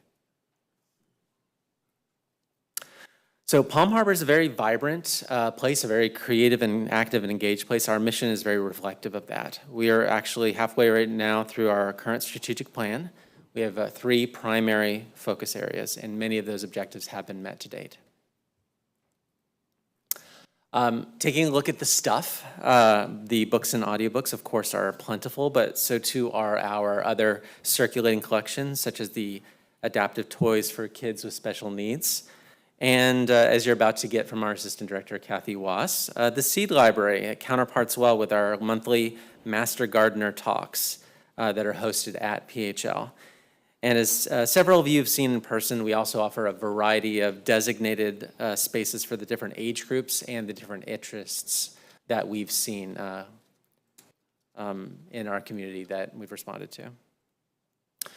We're proud to serve as a safe and welcoming Election Day polling place, and also to carry out many other important functions year-round. And you can see some of the listed items here. So, like all Fix-It entities, we connect regularly and meaningfully, not only with other libraries and library-centric cooperatives and associations and consortiums, but also with numerous local organizations, non-library organizations, such as the Chamber of Commerce, which Erica mentioned. They hold monthly meetings, first Thursday of the month, including this morning, at our library. And Commissioner Eggers is often there, diligently providing county updates and learning about what local businesses and nonprofits have to offer. We also take our role as an active member of this community seriously, and that includes being a collection spot for area organizations to serve individuals and families in needs, and by giving in other ways. For example, we recently collaborated with the Parks and Rec to host a joint staff development day, during which all of our staff created handmade Valentines for senior citizens at nearby assisted living facilities. And we stole the format for Erica's slide here in terms of the budget breakdown, so you can kind of see how things are parsed out. We do try to be as efficient as possible, and luckily we have help, very luckily, and this goes back to the very beginning of Palm Harbor Library, from volunteers in every major area of library service. Many of our unique collections, such as musical instruments and programs such as summer reading, are only possible through private donors and fundraising. That goes above the ad valorem. But those dollars that come in are spent very carefully, whether they are ad valorem or donations. We want to make sure the people we serve get the best bang for their buck. So a little peek at last year. If you ever drive by PHL, you will oftentimes see a very full parking lot. Visits have been increasing steadily in recent years, as has participation in programs. You can see some of the highlighted increases this past fiscal year. And programs which we offer to multiple age groups. Last year, we kicked off a robotics club for youth in grades 5 to 8 that teaches coding in a very fun and engaging way. And thanks to the BOCC's approval of our last MSTU request, we replaced a very old and very obstructive shelving range. And so big thanks to that. And coming up into this year, now less than a year and a half after that robotics program began, the library teams won first and second place in the local RoboFest. Thank you to Commissioner Scott recently for mentioning that in his updates. And thanks to support from Friends of the Library, that same team is going to be going to the World Championship taking place this year at Lawrence Technological University in Michigan. Next year, we will find ways of growing that and other programs, such as the Palm Harbor Main Street initiative, which Eric and I both participate in on behalf of our entities. And I mentioned the Joint Staff Development Day we did earlier this year. This is a photo of both of our incredible teams. So on behalf of us and all of them, thank you. Thank you both. Appreciate that, that update. Any questions from around the table? I'm growing Oprah, so I'm going to try this as well. Commissioner Scott, I can't see you on the screen. Do you have any questions? I appreciate that, Commissioner Eggers. No, I don't. It's kind of loud here, so I'm just trying to keep myself muted and kind of listen in. Thank you, Commissioner. Appreciate it. Commissioner Wicke, go ahead. Thank you, Chair, and thank you, Matthew. Just a few quick questions. On the budget that we received, there was a line item called Friends Expenses. Can you talk a little bit about what that is? Sure. The Palm Harbor Library was founded by members of the local civic club, but shortly after that, Friends of the Library was formed. And essentially, they are an independent 501c3, but formed for the purpose of providing support and promotion of the Palm Harbor Library.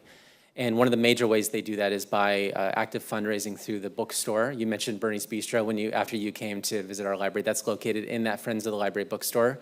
Brings in usually between $30,000 and $40,000 a year. And most of that money is used, we do an annual request to the Friends, and most of that money is used for programming. And so there's, on our budget, there's income and then expense, and they're supposed to match up as best we can. Sometimes if a program doesn't work, or if we lose a presenter or something like that, we might be underspent in that area. But those two line items on the income and on the expense side are supposed to match up. So it's kind of using taxpayer dollars for operational costs for a private 501c3. Well, it's not taxpayer dollars coming in through ad valorem, but it's fundraising, essentially. You know, the books books and other a wide variety of other items are sold through the bookstore, and that brings in money to that nonprofit, which supports library programming. Yeah, because I was looking at their 990, and they account for those expenses in that, and I guess maybe it's something maybe to talk a little bit more about, but it seems like the revenue from the Friends in '24 was 31, but the expenses from the library was 42. Yeah, sometimes we do request above what they bring in a given year because they have some reserves. About 200,000 or so. About 200,000. So couldn't they cover that 11,000 spread themselves versus the It is covered. Whatever when we make that request above what they might have brought in a given year, that comes from those Friends monies. I don't know if I'm understanding the question. Well, so like in the actual budget for '24, actual income from the Friends was 31,000, and the actual expense was 42,000. So that's a loss of $11,000, which was covered by the taxpayers. I'd have to maybe take a look at the numbers more closely, but if it's a budget versus the actuals, I think we budgeted 42,000, but we may not have spent all of that. Yeah, I was looking at the. But it wouldn't have been the reverse. In other words, library does support programming as well. It's not exclusive to Friends of the Library. It's just that we can't do as much programming without the Friends. Yeah, I would just want to make sure that the ad valorem, if possible, isn't offsetting the costs of a private 501c3. And the Friends give money to the library. Right, but in the actual budget of '24, their income revenue from Friends was 31, and their actual expense was 42. So, of their actual budgets. So that's a loss, not a revenue. So, I can, yeah, and maybe I'd have to look at that more closely, but I do know that we were underspent in the last fiscal year primarily because we lost one of the writing presenters. What's that? We have some information. You can speak. Okay. Yeah. So the actual shortfall wouldn't have come from the taxpayers, it would have come from the Friends savings. So they would have spent more that year, but they have money in savings, so it didn't come from the taxpayers. okay, well, answer it? yeah, I mean, I guess I trust you, but the budget that we received said differently. It said that the revenue was 31 and the expense was 42. So, I mean, So guys, just take a look at that and just circle back with us if you don't mind. yeah, and then Yeah, also. I can tell you that the reason that the budget was, or what was spent from Friends money was lower last fiscal year primarily had to do with us losing a presenter that we were planning on providing writing programs for adults, creative writing programs for adults. But yeah, we don't pay the Friends of the Library. Any money that comes in is from the Friends, as Commissioner Flowers pointed out, to the library. Yeah, okay. And then do you have a capital or reserves account in the library? We do. Our capital reserves is from money being put aside over many years is sitting right now at about $182,000. We've also received some private donations over the years and bequests that, so we have a couple of CDs that are a little over 100,000 as well. And then we have a designated account prior to the county coming in and helping us with the envelope of the building that was going to go to roof replacement and now is just set aside for repairs at about $52,000. Okay, thank you. Any other questions? Yes, Commissioner Latvala. Thank you. You just mentioned a roof replacement. Would that have been from the recent storms, or is that just due to age? You say renewal and replacement? No, you mentioned a roof replacement. Is that from the recent storms, or is that from the age? No, it was age. But the county, I think, was that 2 years ago now? Or maybe 3? In a few years. Yeah, it's been a few years. Yeah, the county was able to provide that because it was on the envelope of the building. Okay, thank you. And some of that reserve money, we don't have a lot set aside, but some of that, we do also think about things like emergency repairs. Like we had to spend a couple $1,000s just for cleanup last year, even though we were not majorly impacted by the hurricanes. Okay, I just had a couple of comments. First of all, I just really wanted to take the opportunity with all of our FIXA partners to thank our advisory boards because the amount of energy that you get from these folks is just over the top. I'm not sure how they do that. And then the Friends group is a whole different, some of the same people, but a whole different group of folks that are raising funds, obviously, for the libraries. It's really community-centric, and it's about community partners. And you guys mentioned several of them during your presentations. It is at the core of the fabric of Palm Harbor that you all exist. And I think really when the community said, we need more, you all took them seriously and decided that you would deliver it in a professional manner. Extremely proud of that. You guys, there's a lot of capital that you all are pushing into that building. I'm so happy that some years ago that the commission decided to make that partnership a little stronger and really reflect the community again by providing capital for the shell of the building. It's our property. It's our property that you all are using, and you all fund that inside. And there's a lot that goes on inside every single day. So it's really been able to narrow that focus, and at the same time have more money for operations and services for our residents. And I think really that's been key. And I think we introduced a little MSTU fund that is little $20,000 projects that the unincorporated county hasn't had in the past, and a lot of the cities have that. They can help out here and there, and so those little projects, and it's sprinkled throughout your facilities, and it's just really nice, and it's just again a key piece to what you all provide. So I'm really excited about where you all are headed, and we don't always agree. How about that? It's okay. We have differences sometimes. You on your own fix-a-board have differences sometimes, every once in a while. Yeah, but I think those conversations really reflect the community. So where you have different ideas and thoughts, and you come together and try to make it happen. So again, congratulations to you, to the folks from Eastlake. Again, thank you for everything that you do. I really appreciate that yeoman's effort, and we will see you soon. Thank you for your time. Thank you, Commissioner. And I'll just say, I agree with you wholeheartedly that, the worst thing that you could have is complacence, and that does not exist on the Fix-A-Board or in any of our support groups or here in the commission. So that's a very good thing. Thank you. Thank you. Thank you all. Okay, we're going to move over to the Pinellas Public Library Cooperative. So come on down or up. Welcome. Thank you, and good morning, everyone. It's my honor to be here with you again this year. My name is Cheryl Morales. I'm the Executive Director of the Pinellas Public Library Cooperative.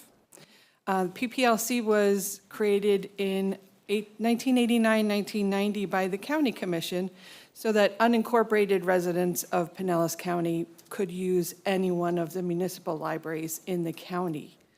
And it has been a very strong partnership between all the municipal libraries, their staff, PPLC staff, and everyone involved in the community. Before I get started with the slides, I just wanted to point out that the public libraries in Pinellas County are providing really groundbreaking excellent services to all the people that use the library, and as well as trying to get people in that don't or haven't technically used the library in the past. You can register to vote at a public library. You can go vote at a public library. Libraries are polling places. Libraries are passport agencies, as you saw with Eastlake's demonstration. You can get your passport at Eastlake, Dunedin, or Gulfport libraries. You can get help with your tax preparations at the public libraries.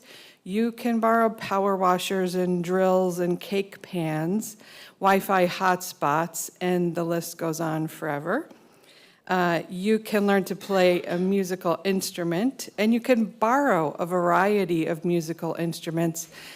We have throughout the county ukuleles in every library, and I just want to point out Palm Harbor Library has a very large loaning musical instrument collection, but the rare items are at the Tarpon Springs Library, where you can borrow a bouzouki. And then, of course, you have already received your seeds, so you know that many of the Pinellas libraries have seed libraries, and that really helps people establish a good food source and a sense of self-sustenance for themselves. So over the past year, all of the libraries have done amazing things. The people are using them like never before. And one of the libraries is the Pinellas Talking Book Library for the Blind, which is housed at the PPLC office building on Cleveland Street. We serve over 5,000 patrons every day from that facility, and that is a books by mail kind of service that the Talking Books for the Blind. Deaf Literacy Center is a PPLC service that is housed at the Safety Harbor Library. As many of you probably know, a large deaf community moved into the Tampa Bay area about 25 years ago, facilitating the need for special services to the deaf, the families of deaf, children of deaf adults, and parents of deaf children. The Museum Pass partnership has been a huge success over the past 10 years. We have multiple partners around the Tampa Bay area, and that's just one of the many things that every resident in Pinellas County can do for free. They can now go to one of these museums for free by using their PPLC library card at any one of the public library locations. Countywide library visitors, over 2 million people visit our public libraries every day.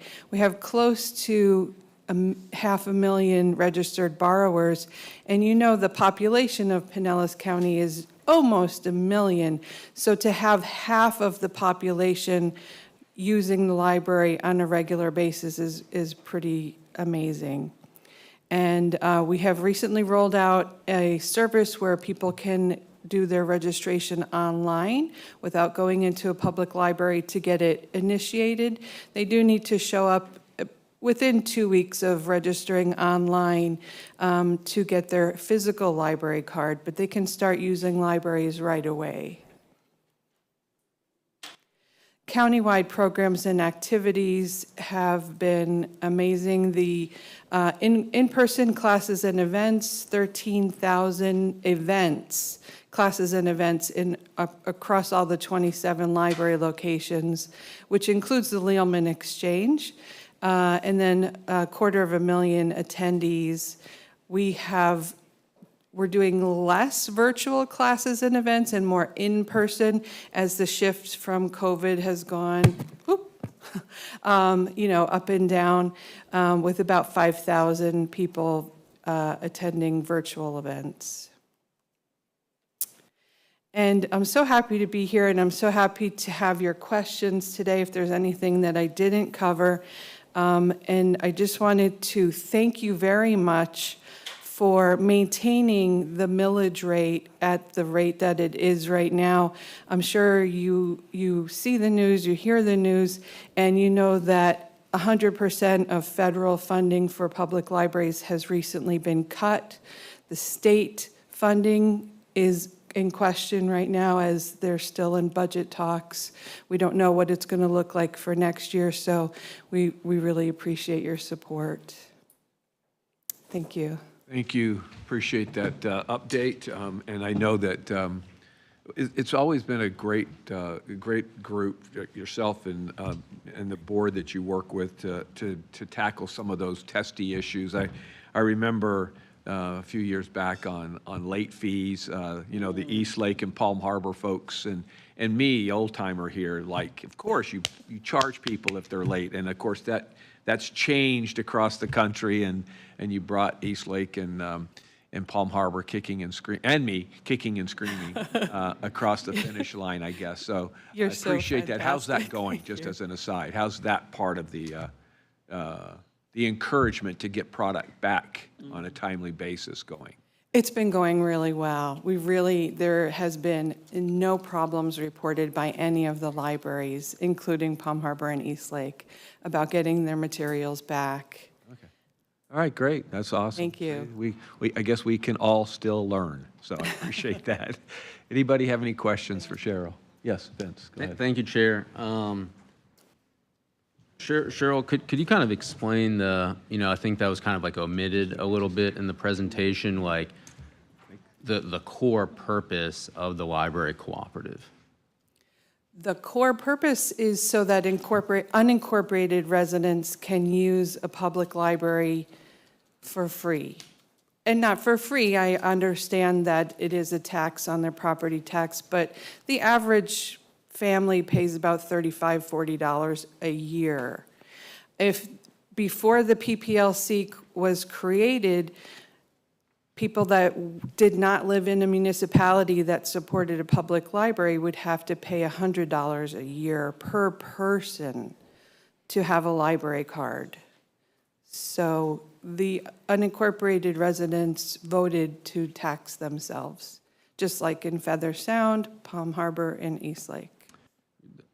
Thank you. And so with the spirit of that, when the residents originally voted, wasn't it kind of sold, like what you said, to fund them getting access to libraries? But that funding has kind of shifted a little bit, hasn't it? In what way? It's not the original funding model from when this program, the cooperative, was first adapted. Can you explain that to all of us? You want me to explain your funding model? No, I want you to tell us how it has shifted.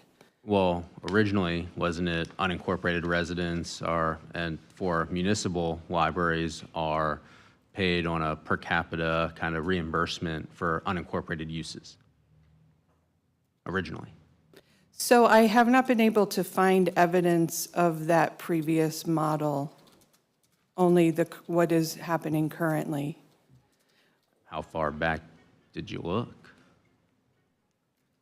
1989. Okay, so it's always been the previous year funding by the municipal city has always been the model. It's 90% is based on expenditures and 10% is based on services provided to residents outside of their municipal service area. Right.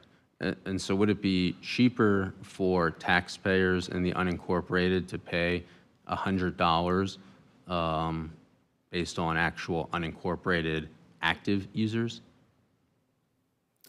I can't do that math in my head from this location. Right, and so for my colleagues, I mean, I think it's important that, maybe there's a more discussion on the library cooperative. As we all represent unincorporated residents, specifically, the library cooperative funds municipal libraries 90% of what the unincorporated residents are paying based on the city's prior year funding. So a resident in Wheelman is subsidizing libraries throughout the whole entire county, but may not even use the library. And so you have like the Palm Harbor Library, which gets money from the library cooperative, but yet not a single Palm Harbor resident pays into the library cooperative. You have benefits for residents of City of St. Pete from the cooperative, but yet not a single resident of the city, of any city, pays into this cooperative. So if you're an unincorporated resident, you're paying a big subsidy for every single library throughout the county, but yet unincorporated cardhold users only account for about 16% once you remove Palm Harbor and East Lake. So you have 16% but yet they're only getting 10% of their funds back to them for the services that they pay. And 90% of it is based on the city's funding that library the prior year. Would that be accurate, Cheryl? I would say no, that is not accurate. There is so much more involved in looking at a topic like that, and it includes the cost that each municipality spends to maintain a public library so that residents of unincorporated Pinellas County can go into that building and use that building. So for a community like Safety Harbor, those residents are paying $58 per capita per year to support their public library, whereas a beach community, typically St. Pete Beach is paying, those residents are paying a bit less than that. But the average per capita expenditure across the county to support all the public libraries in the county is about $38 per capita. But to your point, and this will be the last thing, I'll leave it up to the colleagues, and we're not making any decision today, but I think it warrants a discussion from the board that, an unincorporated resident, to your point, could get a library card for $100. And there's only roughly about 16,000 unincorporated residents that have library cards? 116,000. Well, you got to remove Palm Harbor and Eastlake because they don't pay into the fund.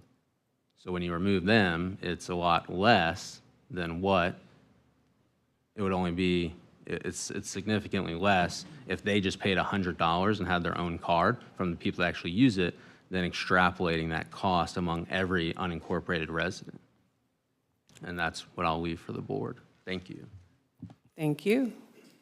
Thank you, Cheryl. Appreciate your Thank you. presentation. I had a few questions Go ahead, myself on this. Thank you for coming in. I appreciate your presentation. Your projected budget's going to be 9.1 million this year. Is that? I'm looking at the little bar graph in your narrative at the bottom here. The projected budget depends on, yes, And the budget. the revenue. I can't see an exact number, but fiscal year '24 looks like it's a little over 8 million, is maybe 8.2, or That would be accurate. going up in $900,000 in a year and 2 years. That's significant to me. The number of borrowers, you got 470,000. Is that the number of people who have library cards? Correct. So what percentage of that big number have visited the library system over the last year? Because I have a library card. I haven't used it in about quite a long time, so. If you haven't used your library card, you won't be able to use it because your record has been deleted. So these are current active people who've actually been in? Yes. 470,000 users? Yes. On a 3-year rolling period, though? Sorry? On a 3-year rolling period. Sorry, 3-year what period? Like a rolling period, the card is good for a set period of time, correct? Correct. How many years is that card good for? 3 years. Okay, so it's a 3-year. Oh, it's 3 years. Yeah. So if you haven't used your card in the last 3 years, your record has been deleted. Okay. And so we don't, of that 470,000, do we know how many have come in each year? Because I don't think 470,000, I'm wondering about that number. How many are active every year? Are we really servicing? It looks like we're servicing $470,000 borrowers a year, but. That is correct. Okay, that's the number of borrowers who have come through the door. a year. And people that don't have library cards use libraries as well. And they're not counted because they don't borrow materials, but they're using the facilities. And, you know, we have a lot of children who walk to libraries after school to have support services provided to them that they wouldn't get by just going home and being latchkey children. They might not have library cards, but they're benefiting from the libraries being there. I visited Eastlake yesterday, and I saw exactly what you're describing. One other question I had is, the public library cooperative doesn't operate any libraries? That is correct. Oh, well, I'm sorry, the Talking Book Library for the Blind is operated by PPLC, but that serves all the residents in Pinellas County. Okay, so you operate that. So my understanding, the administration costs for distributing the funds to the other libraries is $900,000 a year to distribute funds? That's industry standard when you're distributing funds for other organizations to have about a 10% admin cost, and that's about what we are at. It just seems like Commissioner Nowicki said, but this not, I don't think this is the budgeting, but it seems pretty steep just to distribute funds once a year. I don't understand it, so.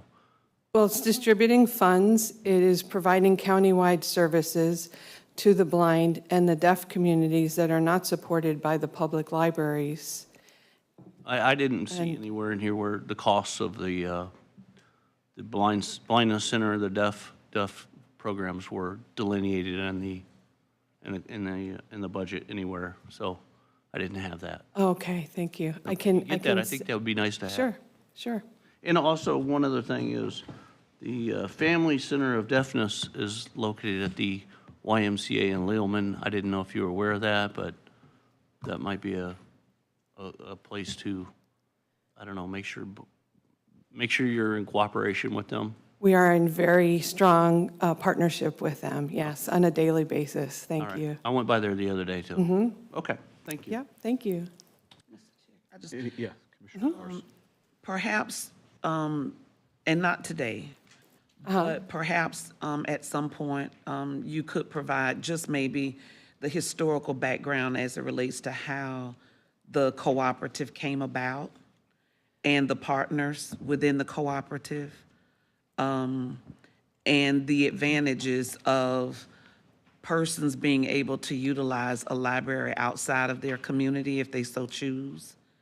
That may provide maybe a little construct as it relates to the validity of the existence of the library cooperative. That may help with some, as it relates to some of the questions that you're being asked. Okay. It's much like, I paid for a membership at Seminole Park and Rec because my grandson liked the gaming system stuff they have on the top floor. I'm not a resident of Seminole, so I had to pay, I think it was $131 per person for he and I. And that gave us access to the pool, the gaming system, the workout room, and all of that stuff. But I had to pay that because I'm not a resident of Seminole, and Seminole residents pay a lot less. With my library card that I have, that I do use, because I just like the smell of books. David was showing me his, Commissioner Eggers was showing me his card. I told him what color my card was. But, so if I want to go to any other library, I can just check out a book. I can go and I can use my card and I can check out a book or have access to the services within that area. So I was just suggesting that maybe, if you have not already, if you have, I apologize, but maybe just providing some of that background constructs to the historical rationale for the existence of the cooperative. Yeah. And then the benefits that persons get outside of their own community as it relates to libraries being a part of the cooperative. I know with the main library in St. Pete being closed for so long for renovations, that used to be a really robust library with the children's piece in there. A lot of community activities, used to lease the room on the side. A lot of the college students went there upstairs. I call it in the caverns. We used to hide and do our work and stuff because it was quiet. But then when that closed, you know, you had to find somewhere else to go. So we all struck out over to St. Pete College off of 66th Street.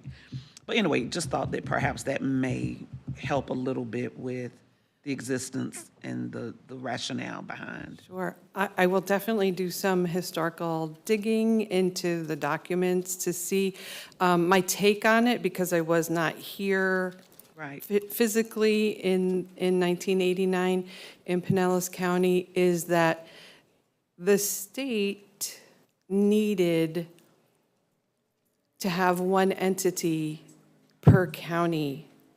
And Pinellas County and Polk counties were the only two counties in the state of Florida that did not have a countywide library system to be communicating their statistics and data each year to the state library, to be receiving state funding. So when the state told Pinellas County that you need to have one entity to serve as your state aid recipient, this was the county's solution, because the municipal libraries were not going to allow themselves to be taken over by the county, nor did the county want to administer such a organization. So they created the first library cooperative in the state of Florida. And about 10 years later, Polk County followed. And so the two pure public library cooperatives are Pinellas County and Polk County, because that was their solution by the county to satisfy the state requirements so that the county could still receive state aid for their public libraries. And that is, has been a significant source of funding. Thank you. And then Chair, one last quick question. Yeah, please. Then last quick, has the PPLC received audited statements from each member library? Yes. Can you send those audited statements to this whole board? Yes. Thank you. Well, first of all, what's the color of the new PPLC card? It's blue and white. Ooh. I have a blue and white. So- one. I thought, Yours is, look at the back of it. It's maybe a darker blue. And, when you were kind of joking around about Commissioner Egger's library card, I was thinking it might have been red because that was in the 1990s. oh, no, That- it's blue. I'm not a frequent user, but occasional user. But it's not red, it's blue, just for the record. No, red just means red just means the age. So if you got your card in the 90s and you still had it, as some people do, it would be red. Oh, winner. My card is red. Oh, so that Well, anyway. explains all of it. All right, well, I just wanted to make sure I'm up to date, so, although there's not a date on here, it's like, it's a lifetime member, I don't know. Anyway, thank you. Scan your card, it'll pop up. Yeah, probably. Thank you. Hopefully it will, yeah. Thank you, Cheryl, appreciate it. Thank you all, thank you. All right, we're going to move on to Greater Seminole Sports District. Come on up.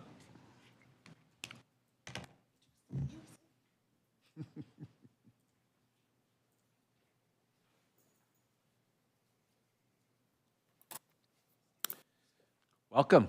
Welcome. Good morning, Mr. Chairman, Commissioners, and distinguished guests. As mentioned, or it hasn't been mentioned, but my name is Michael Powers. I'm the newly elected chairman of the Unincorporated Seminole Sports Association, which has been appointed by your honors to manage the newly created unincorporated Seminole Sports Districts that was put in place last year.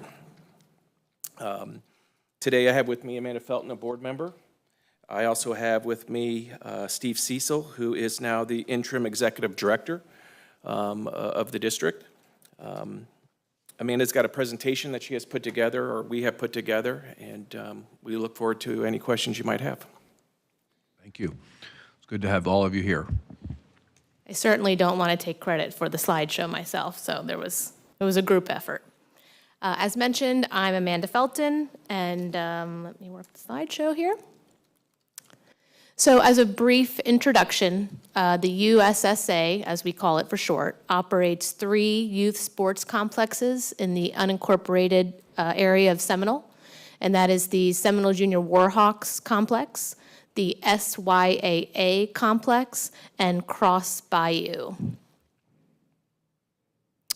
The complexes at this time are mainly used by our legacy program providers, and you can see there on the screen that is the Florida Celtic Soccer Organization, the Santos Soccer Organization, Pinellas County Youth Baseball, which is a consolidation of 3 historic baseball organizations, and then we also have the Seminole Seahawks football and cheerleading. As you can see from our chart here, over the past year, we serviced more than 3,400 youth in our community, and this data was taken from our fall and our current spring season for each of the various sports.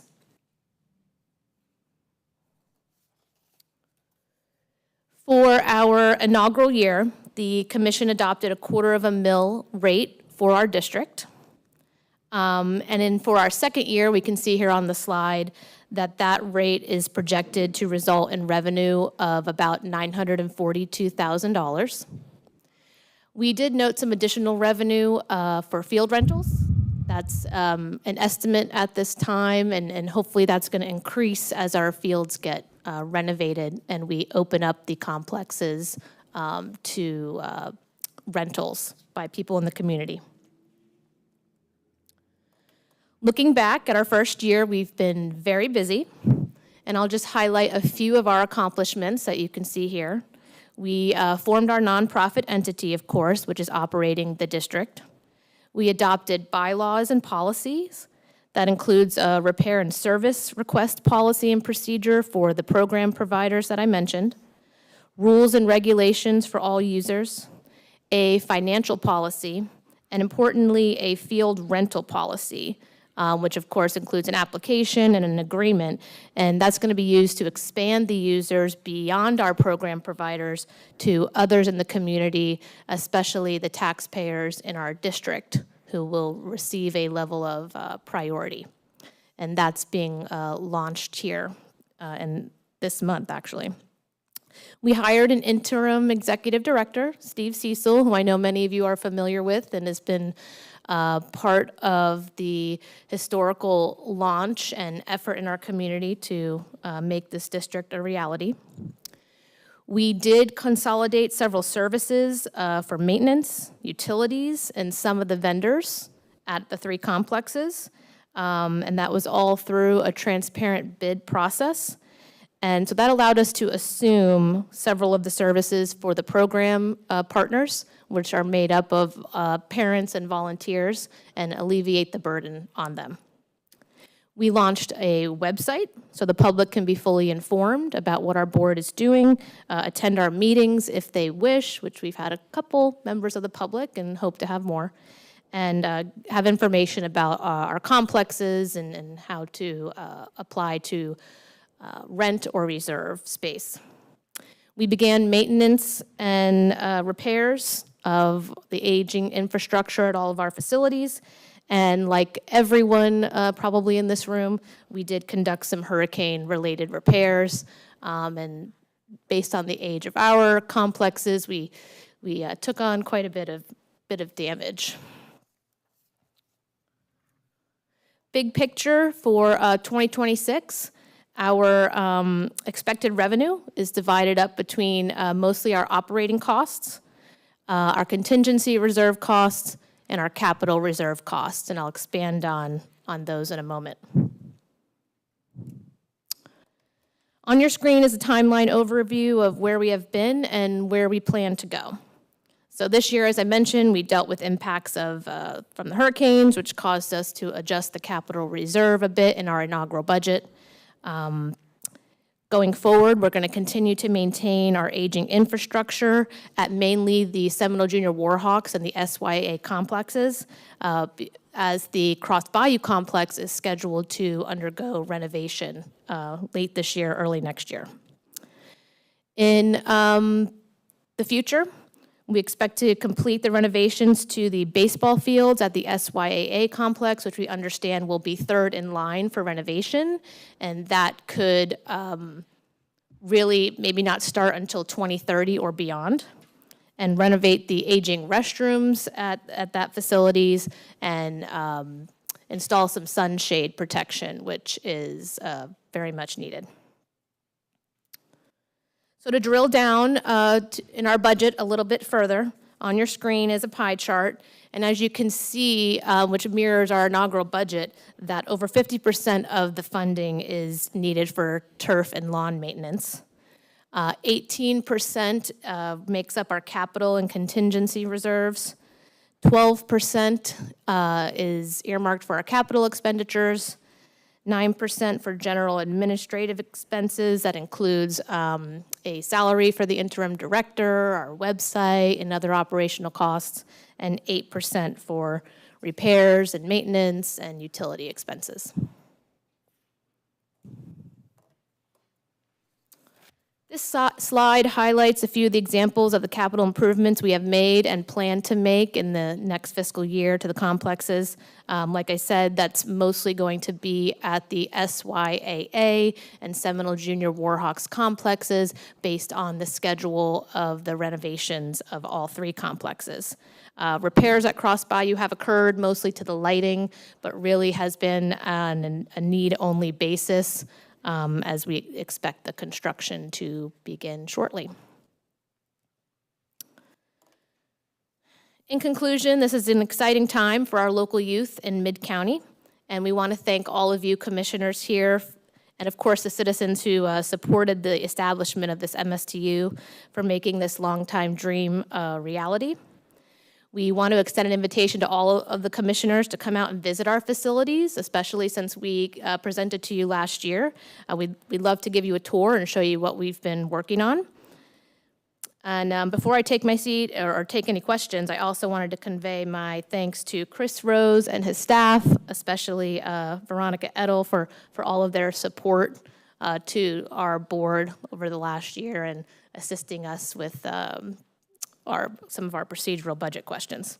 And we're happy to answer any questions that you may have. I have some further detail about the budget as well. Amanda, thank you. That's great. Just great to continue seeing the folks, the volunteers that we have that do this work every day. I was up at Sid Lichten Field in Clearwater yesterday for 3 hours watching my great nephew play baseball. But I mean, just amazing and incredible what a community has done there as well. I mean, the facility, because I go to all the Little League fields and they're all kind of nice and they all have their pluses and minuses. But this thing is amazing with 2-story building in the middle and like 5 fields surrounding it for the little fields for all of the softball and the young kids. So I really understand the process you're going through, and I know it's a lot of hard work, and talking about fences for crying out loud that, don't help a kid play baseball, but it absolutely critically necessary. And getting those sun things up quickly is important too, because, it really is uncomfortable. But thank you again, really. I'm not going to get into any specifics about your budgets at this point. For me, I'll open that up here in a minute. But thank you for all that you're doing and to the efforts so far to get us where we are. Appreciate that. Very welcome. I'm spending all of my weekends at baseball fields in Pinellas County mostly as well, and I'm there comparing the facilities as well. So I'm very excited about what the county is allowing us to do here in the future with our complexes. Well, I'm just amazed by the level and passion from our volunteers. And I know a lot of it's their own kids that are driving that, but it's well beyond that. It's well beyond what their kids are doing and what their kids are getting out of it. So it's amazing. We just heard from other groups and your group, and it's the same message throughout all of it. So thank you. Any questions? Yes, Commissioner Flowers. Thank you, Mr. Chair. Number one, I will take you up on the tour because I toured it with a council member from Seminole when Seminole and this organization were vying to be the keepers of these properties. So I would like to take you up on that. I'll have my aide reach out to you. I know when I toured some of the fields, particularly for the baseball field, I believe it was over by or down the street, if you will, from Seminole High School, some of them had some, what I call some real safety issues. My grandson plays baseball. He's played up here, and he played with the Gulfport League, and then he's played Little League football, so against the Warhawks. So for some of those major concerns so that the kids can continue to play, were you all able to like fill in some of those holes and things like that until you can get perhaps some major resod going on or grading to kind of get some of the fields kind of up to where it is that you'd like for them to be? Yes, and to play. Mr. Powers and Mr. Cecil are there on a daily basis, so I'll let them answer that question. Thank you. That has been the board's biggest concern as we wind down Cross Bayou, that we needed to get the fields playable at SYA. So just yesterday, they redressed them and have seeded the fields. We're putting all new backstops in on the back fields. We've also had to update all the lighting. The facility had really aged and was very tired. And the injection that the commissioners has been able to give us is significant. So yes, the fields will look totally different within the next 6 months because we need to be operational by January? So in January, everybody will be playing at just 2 facilities. Okay. Thank you. And I'll have them get in touch with you. I would like to take that tour just to come back up. Thank you. Anybody else? Okay, thank you all. Appreciate it. Appreciate your being here. All right, so we're going to move from this kind of programming that we've done to Tom Washburn is going to come up. I guess is Kelly, you coming too? Yeah, Kelly and Tom are going to come up and explain how you're going to hit greens all the way through for now on all over the county. So come on up, ATMS program update. was going to start with the How's that? with the setting expectations piece of this conversation. But thank you very much for having us here this morning. It was great to hear about all of the community programming going on. Yes, Kelly Hammer-Levy, Public Works Director, and Tom Washburn, our Transportation Division Director. We're here to give you an update on the Advanced Traffic Management System improvements that we've been working on over the last couple of years. So just wanted to start with the program strategy. Our original master plan was developed in 2008 in partnership with the Department of Transportation. Our most recent update to that plan is from March of last year. And the program strategy focuses really on how we move traffic on our arterials and collectors, north, south, east, west. With a fiber optic communication backbone, we utilize CCTV cameras, and I'll tell you right now, we don't record. We get that question all the time of when there are car accidents and things. Those are just live cameras. There's no recording. We have digital message signs located in strategic areas for travel time information, evacuation, and other transportation-related information that we share out with the community. And then the Bluetooth travel time sensors. And you'll see that if you use Google Maps or Waze and you are driving and you see it turn red for congestion. You know, that's the type of information that's shared out. And then as part of our program, we also have a traffic control center. And our staff there utilizes systems that aid in managing that network out there, and includes workstations for the Department of Transportation, the City of St. Pete, and Clearwater, who also comes into our workstation and works with us. So for 2020, fiscal year 23 through 26, the board looked at our system and we were focused on how do we maximize the return on investment in our traffic control system.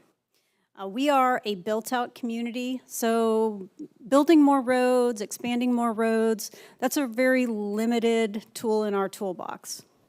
What we can do is look at the system we have and how do we make it more effective and efficient through utilizing technology. And so we brought that plan to you before the budget for 23, and we've been implementing that. And some of the things that we've accomplished to date include retiming of our corridors.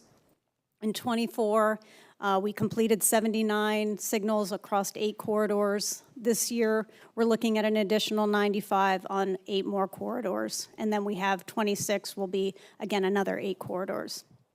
For our video analytics, we put out a lot of contracts for that technology, that hardware that we're installing out there in the field.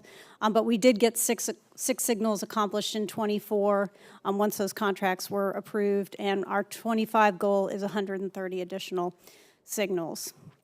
And then this morning, I sent out to you all a quarterly progress update. Those were routine. We were putting those out last year, and then the storms kind of got us off track. But we're back on track now with sending out those progress updates.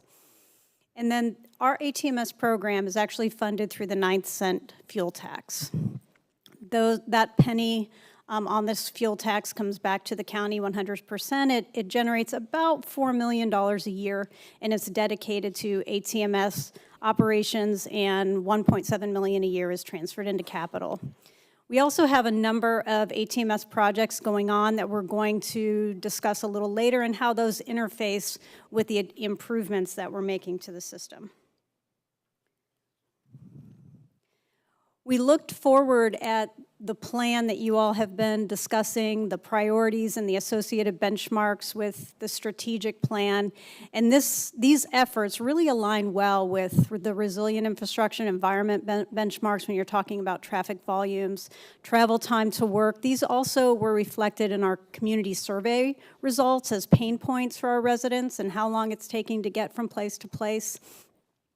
And also our county infrastructure report card, where we are assessing our infrastructure utilizing the American Society of Civil Engineers benchmarking data, their national standards, and comparing how we're doing.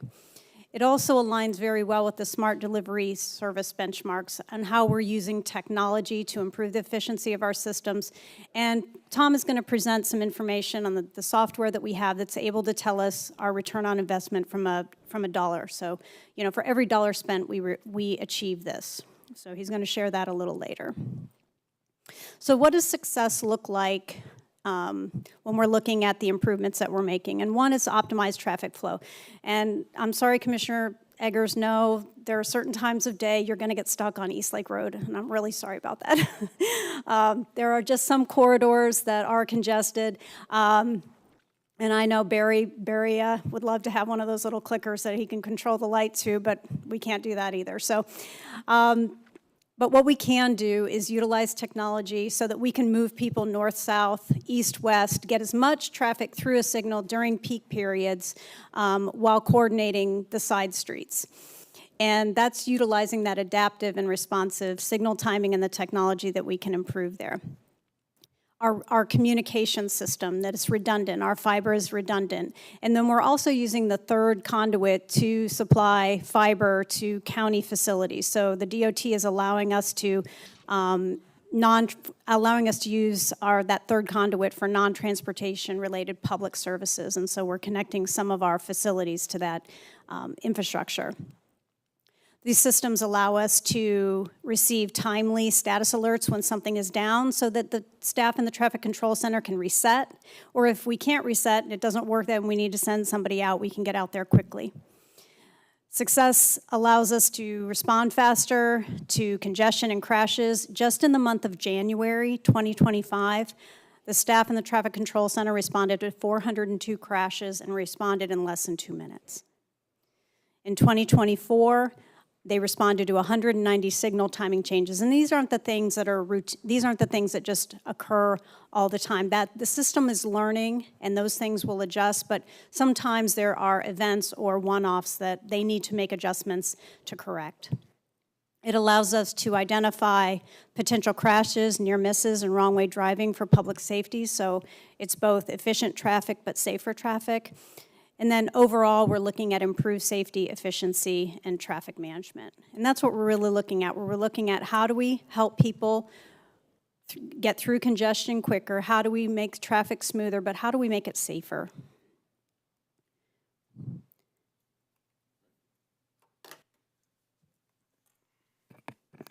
this up a little bit so you guys can hear me. Good morning, Tom Washburn.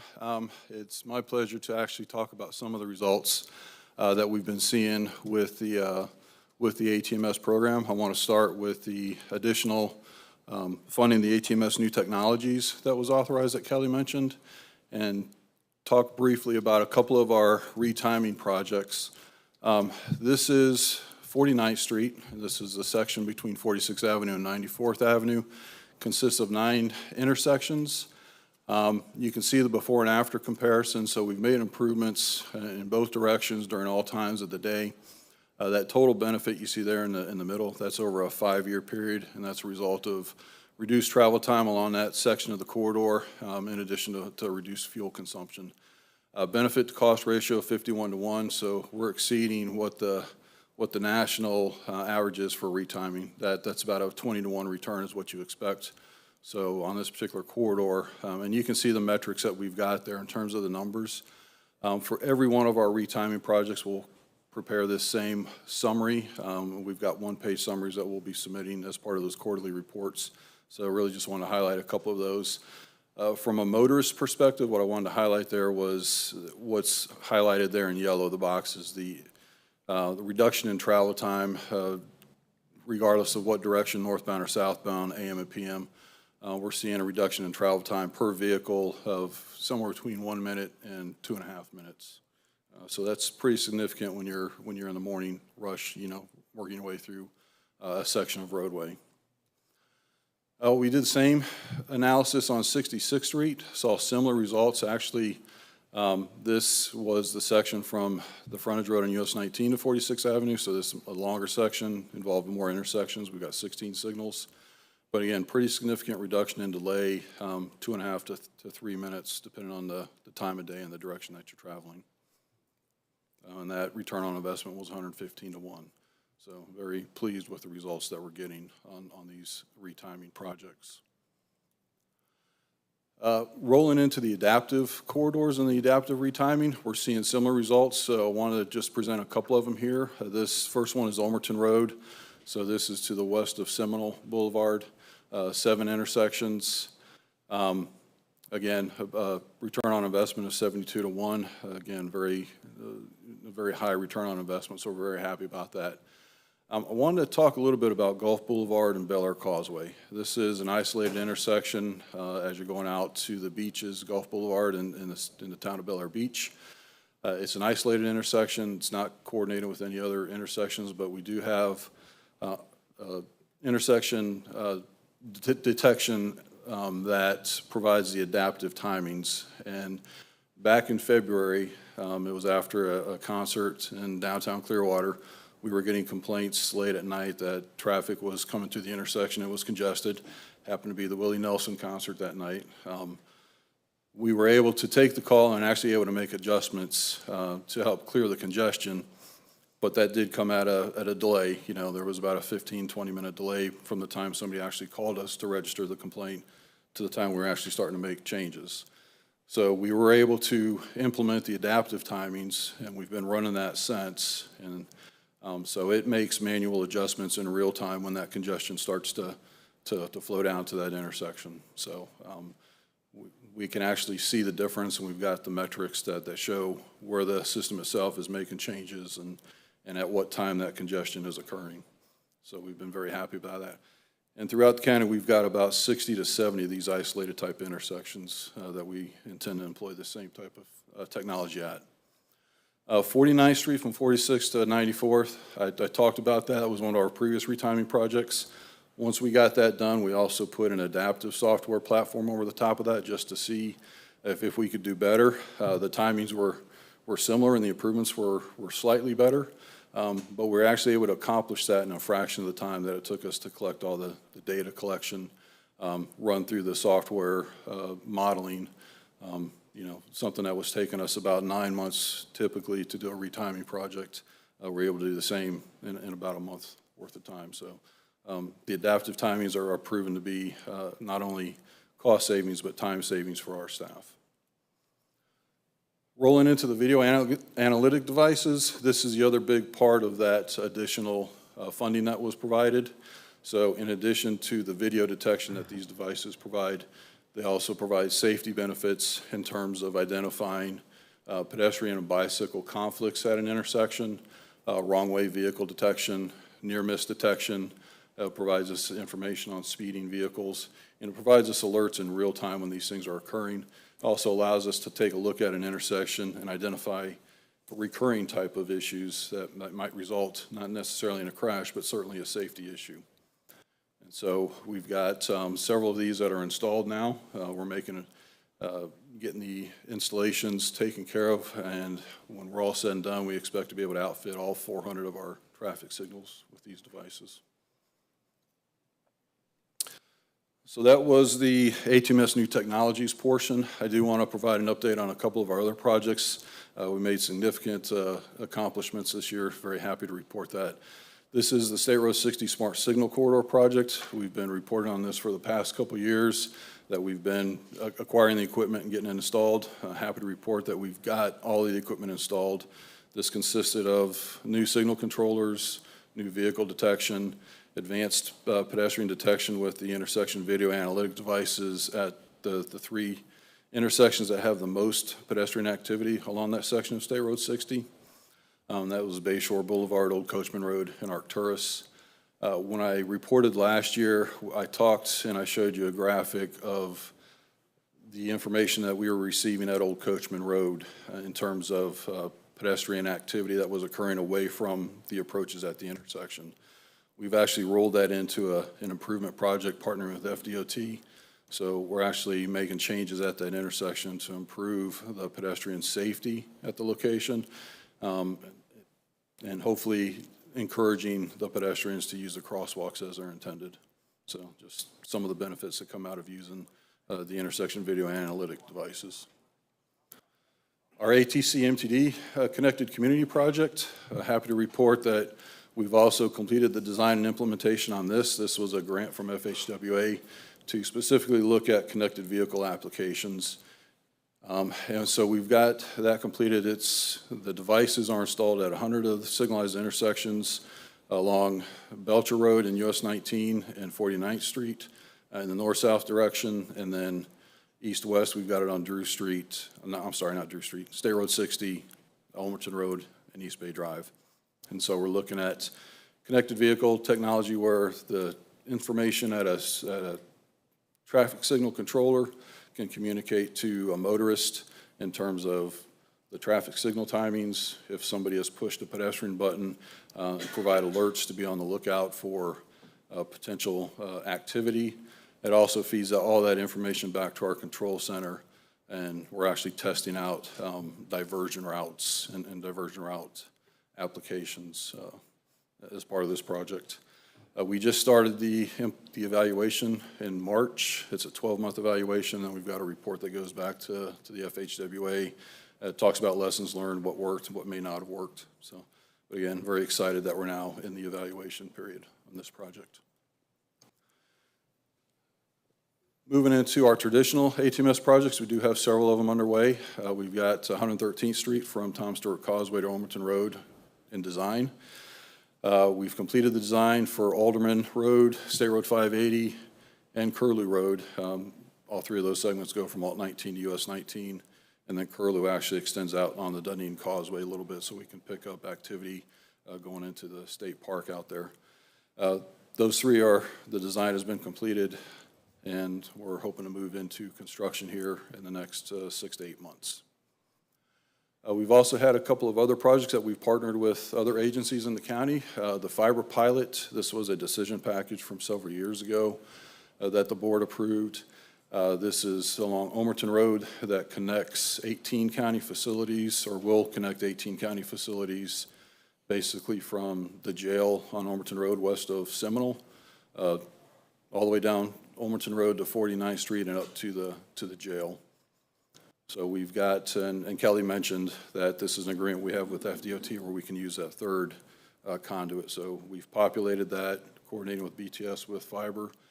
They're connected into the county facilities. They've got an evaluation process, but they're expecting just for this fiber pilot, realizing a savings of about $200,000 a year over having to use a third-party vendor for communications.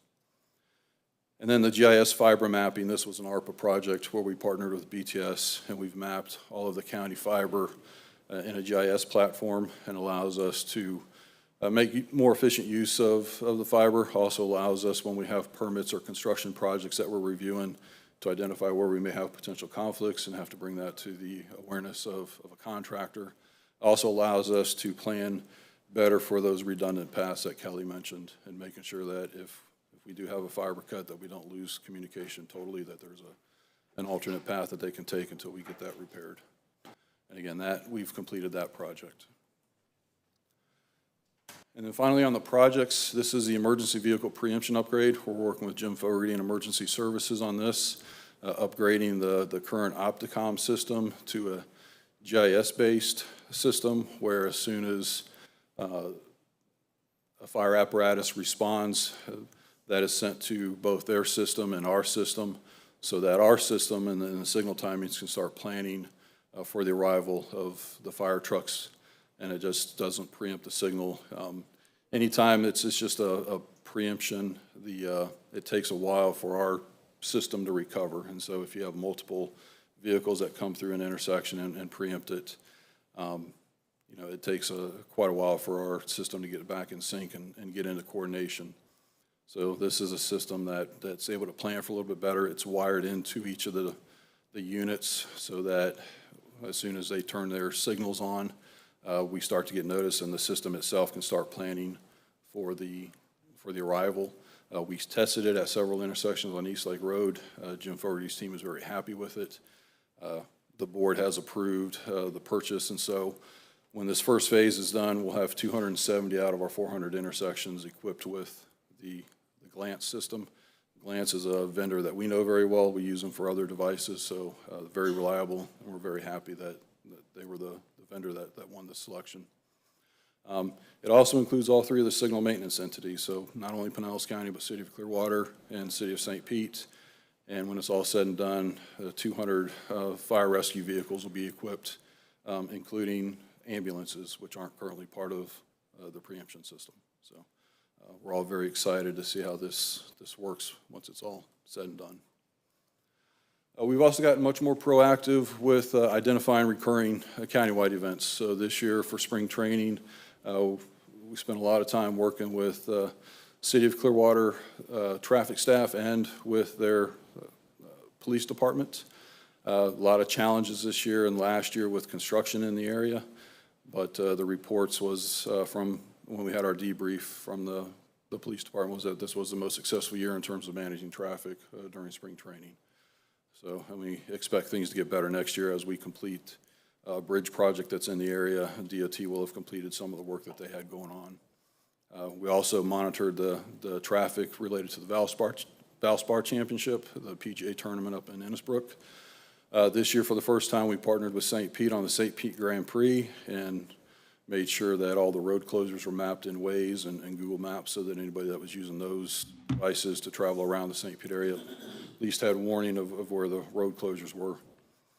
Spring break is always a busy time for us. We're still somewhat in it, but through March and April, we continue to monitor both during spring break, but also on the weekends. We know it's a very busy time. And then we've gotten much more active about monitoring construction projects and ongoing projects, not just US 19, but stuff like Gateway and other projects that we have going on. And then finally, our control center operating hours. We have been looking at the data. Currently, we operate that 24/7, 7 days a week. We are going to cut that back as of June 1st to basically a 5:30 in the morning to a 7 o'clock at night, Monday through Friday, and then some hours on Saturday and Sunday to capture, the peak traffic heading out to the beaches. But we do feel that's going to make better use of the operator's time. And again, with all of these video analytic devices coming online, there's going to be a lot of data coming in, and we think we're going to make better use of their time by having them all with reduced operating hours. So I know that was a lot, so just in summary, our original program goals are being maintained, so we still have the base ATMS program where we're implementing fiber and CCTV cameras and DMS signs along the major corridors that are remaining. Kelly showed you where we feel like we're aligned with the strategic plan. The new technologies implementation is on track, I'm happy to say. I was a little nervous there at this time last year, but I feel like we've made great strides and we're well on our way to meeting the expectation. We're identifying and addressing congestion, both recurring and non-recurring. The non-recurring are the crashes, and Kelly talked about, until you see that number and how many crashes occur on a regular basis, it's a bit eye-opening to know that there's 400 plus crashes in a 1 month period, and those are just on the roads that we have cameras and that we can help address. And then we're focused on our meaningful performance metrics, and I want to thank Matt Spohr and his team. They've helped us take a look at our metrics and then helped us to identify what those meaningful metrics are, and you'll see that in our quarterly progress reports. We've got one-page summaries that we intend to send out with all of these retiming projects, and as we bring projects online and we've got the metrics and we're showing what the improvements are, we intend to provide that not only to the commission but to the public.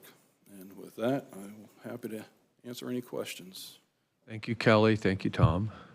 Any questions? Yeah, Commissioner Flowers? I don't know if this would be for him or for Kelly, but first of all, down 49th Street is a lot better between that stretch. So thank you for that. It does move smoother. But the light that is right there for the entrance into Northside Hospital, it used to be a regular light, then it became like a caution light.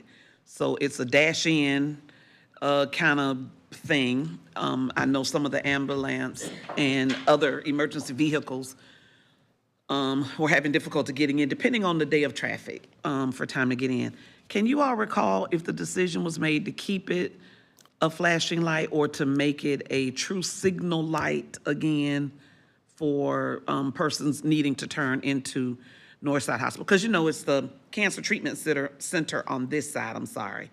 Northside Hospital on this side, and then through traffic, which people are taking 49th instead of 34th, at least I am, hoping to kind of get away from all the traffic. So can you remember? Yeah, sure. We've done signal warrant studies at that location. We had a consultant look at it as well. It does meet the warrants, or it did. This was before the hospital made an improvement to their parking area and actually provided a connection out to 62nd Avenue, which provides them at least with signalized access to the hospital from 49th Street and 62nd. Yeah, that, and that entrance is like the medical complex and where the college school is and whatnot. So it's after where the emergency vehicles would need to get in to get to the emergency room, which is on the back side. So anyway, yeah, because it's still, even when I'm going down that way, it's like a cat and mouse kind of game. As soon as you think you can turn, the light changes at the next street, which is where the gas station is and the backside of Pinellas Square Mall. So when you think you have, you know, a way to jump in or jump across, you don't now, because now that traffic is coming around. So anyway. Yeah, we've actually looked at maybe making that at least a pedestrian, protected pedestrian. Yeah, something, because it's, yeah, it's still kind of crazy. Thank you. Anybody else? Chair? Yeah, Tom, I just want to say thanks for all your hard work on all these. There's a lot that you've been working on, and being countywide commissioner, I can't say how much I appreciate you cleaning up these corridors, so thank you very much. Yeah, if we could just get those little clickers, you know. Yeah, I mean, yeah. I think they turn the light when I move, you know, red. No, you know, the money you spent, commissioners, look what they've been able to do with the $18 million. It's pretty amazing. Well, sometimes I'm really excited about it, and then sometimes I'm thinking, what are we spending our money on? Because it gets frustrating because it either gets out of sequence or whatever, which is normal, and then it gets you back at some point. But so I'm just going to say a couple things. Number one, US 19 is unacceptable to you and FDOT when I'm in there. When we have our MPO meetings, it is unacceptable at Curlew. So traffic, these folks have 3 more years to go through. They've already been through a year. And I'm telling you, we're going to have a spike in PTSD cases and people going to get psychological counseling. It is really bad. When it backs up all the way to Countryside Mall, again, listen, I know you're the messenger. I'm not really saying it's you and Kelly. I'm just saying. Thank you. You guys are in the room, and it really is a problem. I know that it's over the top. What's really frustrating is when you sit in the traffic and you can barely see with telescope the light at Curlew going through 3 cycles and you haven't moved. And that is the epitome of problems. So I'm just going to say, I know that we can't implement stuff there because it's very unusual right now, you know, some of the technology. But the flashing yellows that you guys have come up with, I don't know when you started these, you know, the left turn lanes, I just think it's just great. When it first happened, I was going to say, well, this is really goofy. And then I think it's the greatest thing ever. Now I'm complaining when we don't see it. Yep. You know, because what's happening is, like, even on a southbound 19 at Alderman, it's just a red arrow, and so you have a lot of people flying through the retail Publix retail center there, cutting around just to miss that light. And now, maybe it doesn't work there, I don't know, but it just seems like, to me, that would be an ideal place. So I don't know how, I know there's some things you can't do it. There was a 2-lane left over in Oldsmar that turns onto 580 going towards Safety Harbor and the bridge and everything. And you said we can't do it at 2 lanes. It was kind of an angled road, and I think there were some problems with that one. But again, I just think that's a great tool to have traffic moving. Yep, totally agree. So when you're doing all of this wonderful timing, like, say, even on East Lake Road, and I love the term, I think you use it, Kelly, called pain points. I have a lot of pain points on East Lake traveling north when I'm at a light and it's not changing and there's no cars going, and this is rush hour, peak time, there's no cars crossing. And I don't, and now I'm even looking for residents that might be pushing a walk button, because I think that nothing to the residents who are trying to cross. I'm just saying, it messes the timing up. But I don't even see that happening. And so we just sit there, and then you look in your rear view, and it's still backed up. So anyway, I know we're working on it. And then if we could mystically, magically come up with something where, you know, we're sitting there with 100 cars in line, and they all move 1, 2, and, you know, it's like, I've sat behind a couple cars where you can almost like you're starting to move at the same time. And boy, the cars that you can get through the intersection when that happens. And I know you can't do that, but that's the real problem, you know. And now that you can't be on the phone when you're driving around because it's illegal, people are doing it at stop sign or stoplights. And so you're sitting here, and then you hear the horns honk because you're not paying attention to the road. But that's where you get your phone time in now, the stoplights, because you can't do it when you're driving. But I'm a little tongue-in-cheek on some of this stuff, but I mean, obviously, I really appreciate the efforts that we're going through, and it's a bit, you got to bite pieces at a time, because otherwise it's just so overwhelming. But I'm always impressed when, like, Commissioner Flowers will mention an intersection in a place, and you know where it is. And then I'll mention this little obscure place, and you know where that is too. So I really appreciate the work you and your staff do every day, and thank you for putting up with me and my calls all the time. Sometimes they probably have some validity, but most of the time it's, oh, he's calling again. But thank you for taking my call every time. We appreciate it. It always very nice about it too. So, any other questions for Tom and Kelly? All right. Thank you all. Thank you, guys. And Barry, just before, because Kelly, are you going to be here during our agenda briefing? You staying? Okay. I just had a couple things I wanted to bring up, and I'll wait till the end of that if you're going to be here. So, okay, go ahead. Okay. On to the agenda brief. So we have National Safe Boating Week proclamation. On to the public hearings, we have a couple public hearings. One for the City of Tarpon Springs, a countywide map amendment from employment to industrial.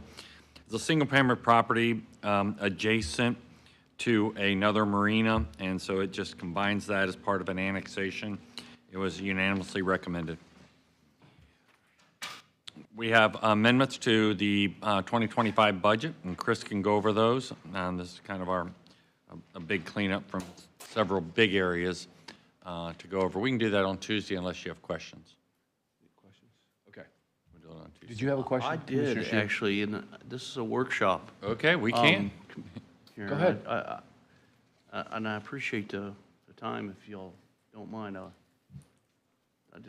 was a bunch of stuff I didn't understand. Go ahead.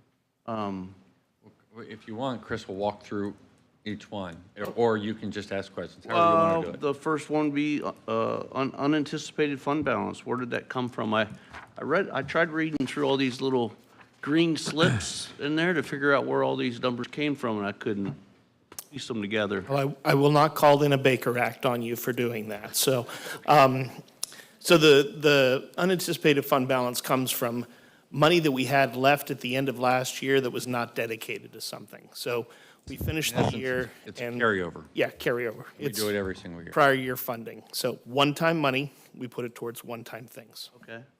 $890,000 of unanticipated revenue. And then we're going to appropriate it to general fund, and the same thing with the 1.3. Where do these revenues, unanticipated revenues, come from? Why don't you just walk through each one, Chris? Sure. So the first one is the carryover. We talked about that. The second one, 890, is, and forgive me drawing a blank. I've got a couple of things going through my head. If I may, can I come back on that one to you? Because it's just not coming to me right now. The next one is realigning from reserves to capital outlay. That's the 1.3. And I'm so that's unused. Yes, sir. So it's unused monies. Yep. And then we're going to send it to is the general. We got two examples in here of money being reappropriated to general fund. Is the general fund low on cash? Is there a reason why we're sending it there? No, those are mostly grants.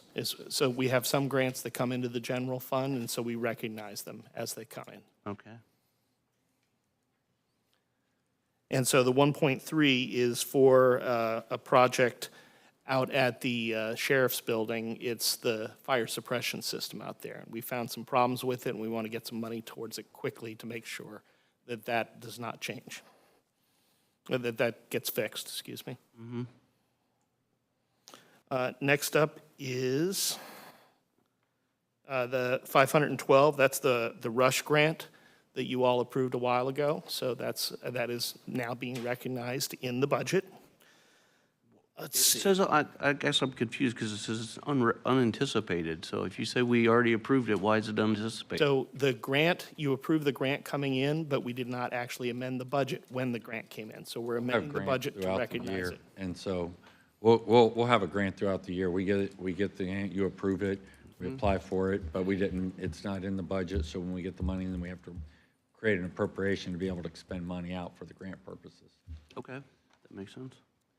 The next one, 250, is new money in the Star Center that we had in our reserves. We're just putting it towards that's a grant in the Star Center that, again, you had seen it already.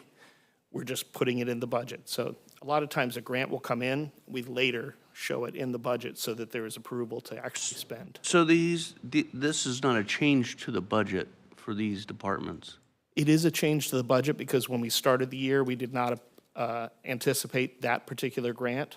So we recognize the grant when it comes to you, but then we have to actually amend the budget to give ourselves the authority to spend it.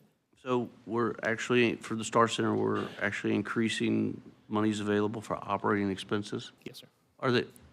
And this is a self-supporting fund, so there's no general fund in here. Okay. That's true. Yes, thank you.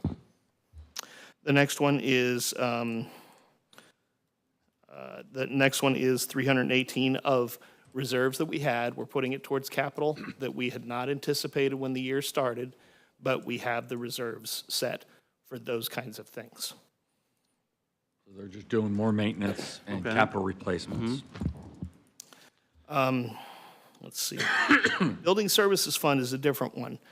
Putting money into that fund in BDRS to make up for the waived fees and the substantial damage that's happening. And we didn't want to tax that fund, so the general fund is picking up the difference to make sure that that fund stays solvent. Okay, so operating expenses did go up, which is understandable. Yeah, that's all the, you waive building permit fees, and, we still are spending a lot of money, but you set your fees based upon the cost of providing the service. Well, for all the things that we're doing because we waive fees, we're charging that back to the general fund because we shouldn't be increasing fees for things that we chose to waive. Understandable. Okay. Thank you. The next one, we started the year with $39.7 million set aside for a stadium, and we're not going to spend it on that stadium. Got it. Next one is $1 million of CDBG. Let's keep going. I knew it, that's why I started laughing. That's why. We're just putting it back into reserves, that's all. The next one is $1 million for the CDBG DR. This is a placeholder. This is what we might spend this year, and the bulk of that money will be coming in future years. That's the $813.8 million of CDBG DR. $1 million in the current year. Various capital projects funded, again, one time for one time. And then the final one is just realigning 148 of reserves in the capital outlay reserve fund. All right, I appreciate you going through that with, it was a big, it's a rather large amount of money going back and forth, so I wanted to. It is. And we usually do this a couple of times a year rather than each time having changes on the budget. Makes sense. Thank you. Yeah, and Commissioner, that's exactly what you said. This is a workshop for those kind of questions, so don't ever hesitate. Don't ever hesitate. Any other questions? Okay, item 5. I do have an answer on the one I could not answer, the 890,000. Those are recognizing grants that are coming into the general fund. Okay, item 5 is resolution approving the Community Development Block Grant Disaster Recovery Action Plan. And so we'll have Horn and Matt give a presentation on Tuesday, update you on that. And So I have a question on that. So, you know, there's this talk that they want us to take some of that money and give it to Elevate Florida. there is talk. And, well, I just want to know, is there a consideration of that? Yeah. Or are we going to? That's actually on the HMGP, okay? So we're going to get about 400 million. You've heard about that. Yeah. We haven't worked on a plan yet. We've asked for an extension. We're going to come back to you and have discussions about that money. They've actually, so they asked for some of that money back to be able to help fund the Elevate Florida program. We did have the largest by far of any other county in terms of resident requests sign up for that program. Even within this program, these are some of the, as we get into the fall, we got to work out our programs because we could try to maximize the use of these funds working with them rather than giving them back HDD, any of that money. So no discussion on that. It's not baked into this plan. Okay, because I mean, I'll have a lot of questions. If we're going to go there, I'm going to have a lot of questions. Like, is that money going to come back to Pinellas County residents? Well, that's what we would have to make sure of. Yeah. And we haven't even had that discussion yet internally. Okay, all right. And who's going to be all in that discussion? Well, we haven't, internally, we haven't had that discussion to come to you. It's coming up. I have some concerns about that. It will come to you. I do have some concerns about that. I And understand. instead of sending it back to them to reallocate, I mean, we could enhance to people that get that too, right? Correct. Or people that didn't get theirs or something like that. But I've got concerns about sending money back to Florida for them to We have the same concerns. Okay. Because we Because it may not come back. we can almost, Right. It may not come back. we can almost say, we'll spend that money ourselves, leave us alone. Right, You know? yeah. Commissioner Latvala? Not to go down the Elevate Florida rabbit hole, but I guess I'm going to. If we did that, wouldn't we still be obligated by the 70% low and moderate income rule? And I think you just hit on a very important point, Commissioner. So we estimate, based upon self-reporting income, there's about 500 of the 2,000 people that applied would actually apply under income guidelines. So a internal discussion, again, this is not a recommendation, we haven't had that for you, but we could, under our CDBG DR program, take some of the little mod income, and that would, rather than giving them money back, we fund them under this program guideline and let the state run the Elevate Florida guideline, which is not income restricted.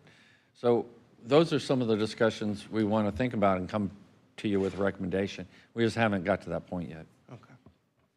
I'll save my other questions for when Commissioner Peters has our other discussion. On the, all right, Chair? Yes. I had a question on the homes, the homes portion where, do we have anything specifically in there for houses that have been deemed substantially damaged? Do we have a special program for them? Yeah, come on up, Matt. I mean, Yeah. the federal guidelines are what's condemning those homes, so. Yeah. So Matthew Spohr, Assistant County Administrator. The previous discussion, there's a difference between this action plan and these dollars and the HMGP. So just want to make sure we're clear on that. So what you are approving on Tuesday is not the Elevate Florida HMGP discussion. And I know County Administrator just said that, but just want to make sure that's clear. And yes, we will be able to prioritize when we do the policies and the guidelines for CDBG DR. We will be able to prioritize based off of the LMI, as Barry just mentioned, and then also based off of things like substantially damaged or different types of impacted households. There's definitions that HUD uses, but we will be able to prioritize those applications first versus others, if that answers your question. Yeah, I'm thinking about the manufactured housing, people who have been losing their homes because they had very minor damage, but they don't have any value. And Manufactured housing is a significant question that after we submit this plan, hopefully by the time we're discussing the rules and how we roll this out this fall, we'll have better definitions and answers on that. That's a significant piece and so many people impacted by this. So many. So I'd like to see a good portion of this go to helping the people that are homes are condemned and they're not really that substantially damaged. Well, I totally agree. And that was one of the things I was going to talk about, so I'll jump on it now. But I think Commissioner Scott went out to one of those neighborhoods recently, and these folks are lost. They have no idea what's going on. And I think one of the things that Commissioner Scott brought up was, let's get a team together. Let's get a team to get out there and to start talking to people a little more. And I'm not saying we're not doing any of it. I'm just saying we need to do more of it, hold more hands, help more people understand what's going on, where we are in that process, so that it's very clear to every single one of those that are being affected in different ways, because they're different structures, what we can do. So. And Commissioner, I agree we need to do more. They are out talking with residents.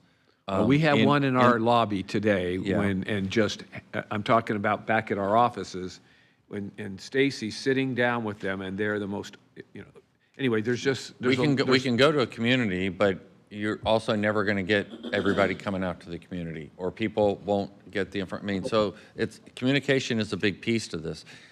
Each one of these programs, we're going to also roll out case management to where it goes very specifically to it. You want to talk about, like, for instance, in the mobile homes, we've asked for a waiver, for instance, because you're exactly right. People didn't have first floor damage in a mobile home, but their air conditioning and electrical puts them over the 50% threshold.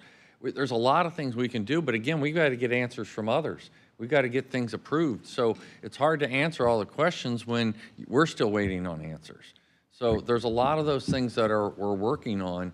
We can get the plan submitted, and it gives us time to try to finalize some of those by the time we stand up programs this fall. And I will just submit that most of the people that are out there in these don't know what you just said. And how can we say that? I'm just telling you. I'm throwing it out, and I'm sure I'm talking about the effort that's being made to try to help, okay? Because they don't know that that's even happening. But I also don't, I say it to you because we continue to do it. I hate to put something out and create false hope for people because we don't know the answer. There's a real balance between false hope and people thinking that we're actually working for them. I hear you. And so there's a real, and again, I'm not being critical of staff right now. I'm saying we got to do more of it. We got to over-communicate, not over-promise, but over-communicate what's going on, what we're trying to do, and what we're working on. But, again, these folks just feel so isolated. This area right here, though, is probably the biggest area that we really need to get some answers for people. And so I 100% agree with what you're saying. We are going to do more.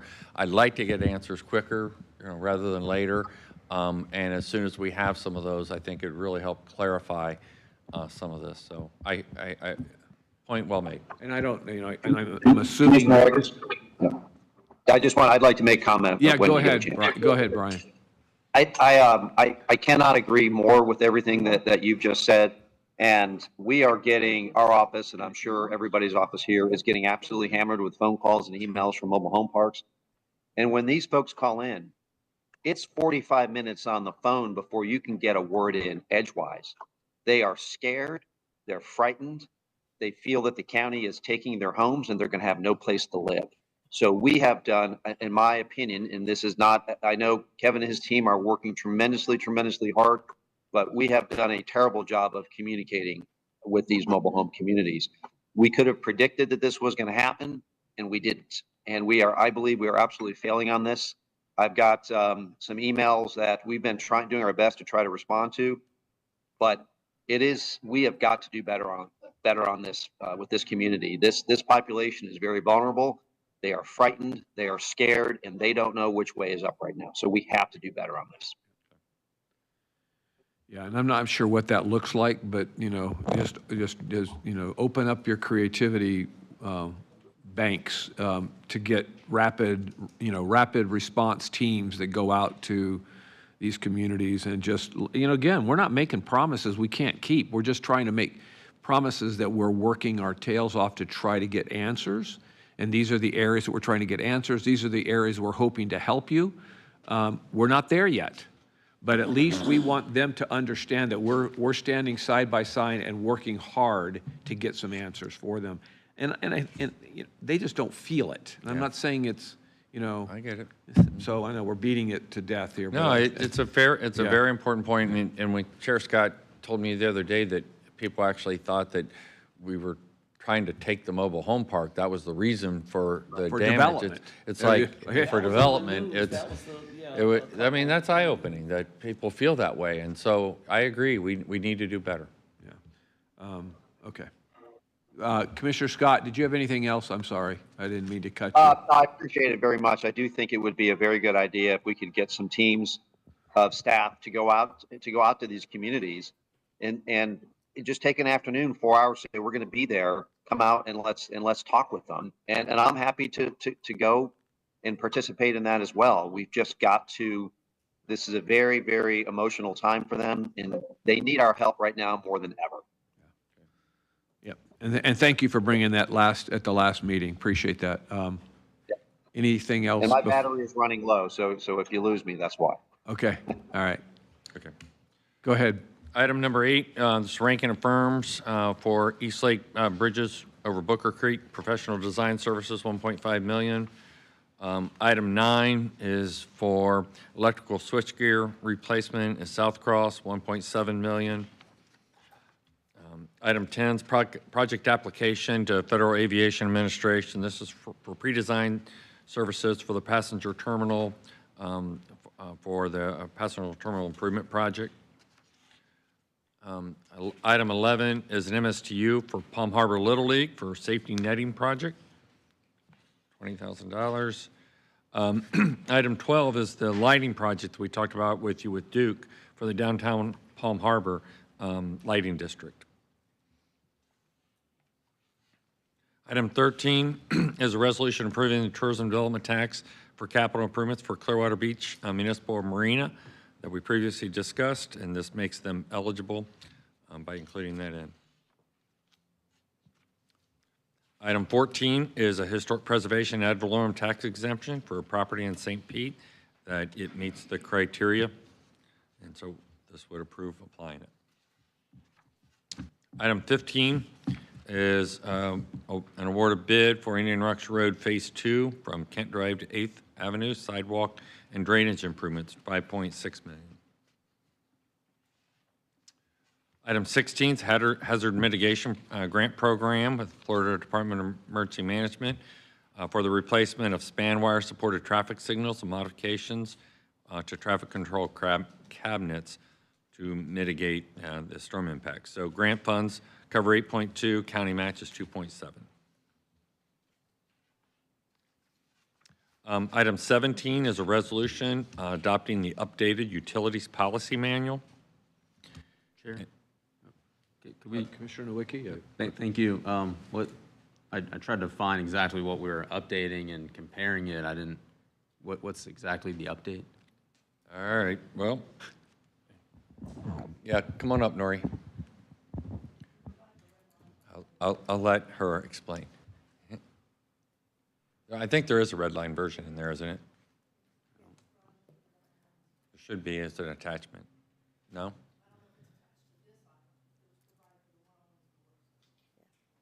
So, Oh, okay, we'll resend it out. How about that?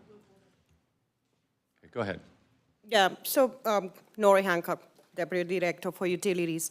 What we are updating is the utilities policy manual, and we discussed it during our one-on-ones, Jeremy Waugh, myself, and Joe, a few weeks back, Commissioner. But basically, it's just a manual that comprehensively talk about or comprehensively includes how we do business day to day as a utilities, how can you create a new account, how can you get services, whether it's water, sewer, so it's everything that we do every single day. It hasn't been updated since the 1987, so it was very outdated, and we provided a copy as a part of a package when we met with each of you, but we are happy to send it out again. Yeah, if you could send it out again, that'd be helpful. Thank you. Thank you, Commissioner. And item 18 is updated enforcement response plan for them for their pretreatment program.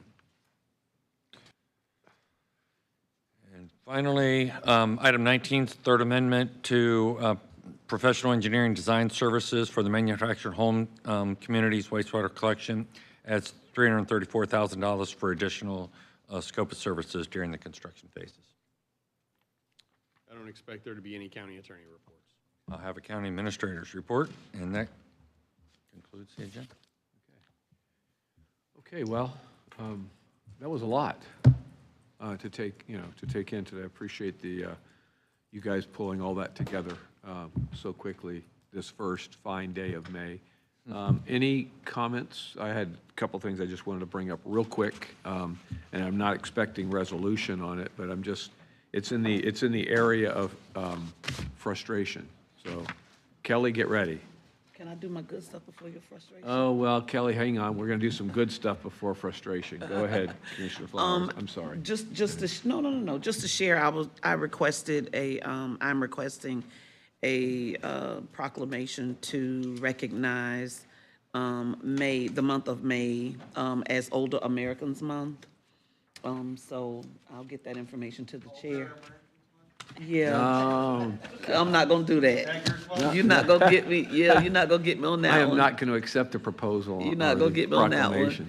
one. But it would be presented to Area Agency on Aging, Anne Marie Winter, Area Agency on Aging, Pinellas Pasco. Anne Marie Winter would be the one that would be accepting that proclamation. So I just wanted to share that. And if you, I have been asked for pre-planning for me to start thinking about some leadership positions for my presidency as the Florida Association of Counties president. So if you are interested in actually chairing a committee, so it wouldn't be for June, but I need to start planning for after June. So if you are interested, please let me know so that I can, appoint you accordingly. And the last thing is that, first of all, for those of you that were here and maybe those that weren't, the dedication of the library, the law library, to Fred G. Menace, attorney Fred G. Menace, was absolutely a wonderful event or activity. I've been asked to be the speaker for them, so I'll get y'all information in case you decide that you may want to come, but they're having their annual meeting, so I've been asked to be the speaker since I worked for his law firm as a youth, getting paid whatever pennies I got paid, but got some good experience from it, so I'd like to share that with you guys if you're interested in attending. All right, I'm done. That's it. I will appreciate all that good, positive stuff. That's, yeah, good stuff before you hit them with the boomerang. So Kelly and Jill, just, again, I'm speaking just about two things real quickly. Infrastructure improvements are at the top of my list all the time, so I'm always pushing that, as all of the commissioners do every day. And and sometimes, that drives the train. But then you also have residents that are feeling it. So two things that are happening. Sutherland Boat Ramp is one of them, and the Sutherland Boat Ramp is being closed, supposedly, the end of May to pave the parking lot, and closing it for 2 months. So they're going to close it for June, July. Well, it said August, but I think it'd just be part of August. I've gotten 2 texts now from people that I know that are in it, and there's a couple concerns. One, that it's happening during this prime time for them to be out on the water, but the other is that a City of Dunedin's that doesn't do a lot of business down there, but they do have a lot of boats that go out of there, and that ramp is closed. And I don't know, I'm not a boater, but they said that the Seminole location is under construction as well. And so what we're having is access to our waters for 2 months in the summer, because we need to make sure that our paving contractor has enough business. And I get that part too. But you're going to have and again, we haven't even, the word's been put out there only recently. And when people start to make plans, if this is a fait accompli, then we better get communication going out a lot better, a lot more, because not only are they going to be upset, but when they don't know about it and they have a family gathering and they go out there and they can't do it, and they can't go to Dunedin, and they have a backup down at Seminole, it's just going to be even worse. So that's the first point. And the second one is on tree removal in Cobb's Landing. I've got residents. I'm got to make 2 calls this afternoon in driving to talk to residents that are heartbroken about trees having to come down. And this county has always been about protecting every single tree that we have. When people are trying to develop their property and penalizing them if they do anything to a tree.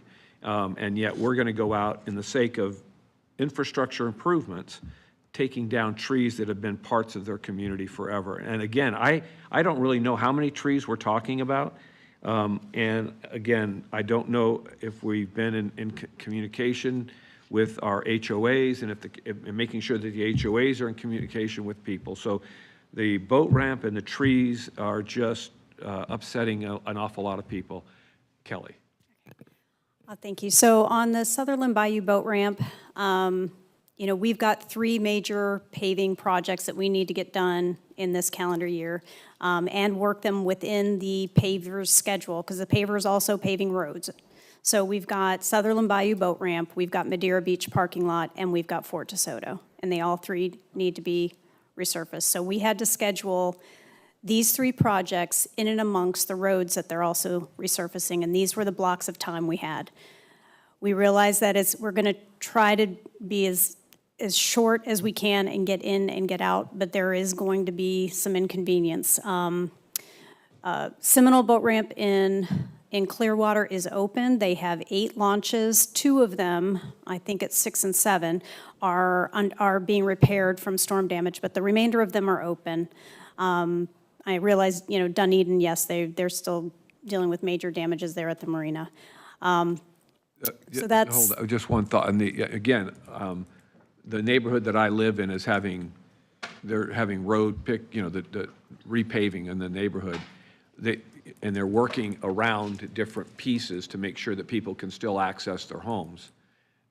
So my question is there no way to keep this thing partially open and get some boats out while it's going on, or? We're completely redoing that parking lot. It'll be very different from what it currently is today, with where people just come in and park anywhere. There's going to be we're actually putting in defined parking spots so that it's managed better because of all the challenges that have been out there. All that information, all that you're doing, I need to see it. Please send it to me, and then we're going to send it out to people as well, because people don't know what they don't know, and it's going to be, it's really the only place that we can get them out. So anyway, that's go ahead. I didn't mean to. Nope. I did send out an email about Sutherland because I knew you were going to get calls, and I will resend that with some additional information on the outreach that we've done, because we knew that folks were going to this was not going to be popular, but we have to get the work done. On Cobb's Landing, again, I did send out a briefing email to all the commissioners ahead of this. We knew it was going to be a problem. This is a beautiful, absolutely gorgeous community. If you've ever been driven through there and seen the canopy of oak trees all over the roads, but unfortunately in several areas those oak trees have significantly impacted the curbing, the drainage, and the road to the point that we can't save them. We have had our arborist out there working alongside Suncoast, who is the contractor out there doing the prep work, which is the curb repairs and the sidewalk repairs and the ADA upgrades that are required as part of the resurfacing that will occur in Cobb's Landing in fiscal year 26.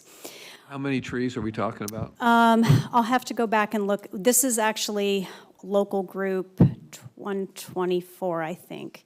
So there's 2 different local groups in Cobb's Landing, and we're just working on one right now, and then there's going to be a second one.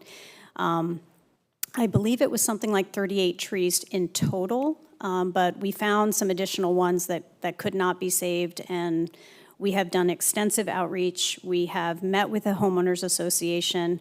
As a matter of fact, there was a homeowners association that reached out this morning about about some of the residents, coming to them with additional questions. We immediately sent our county arborist out there. She is still out there.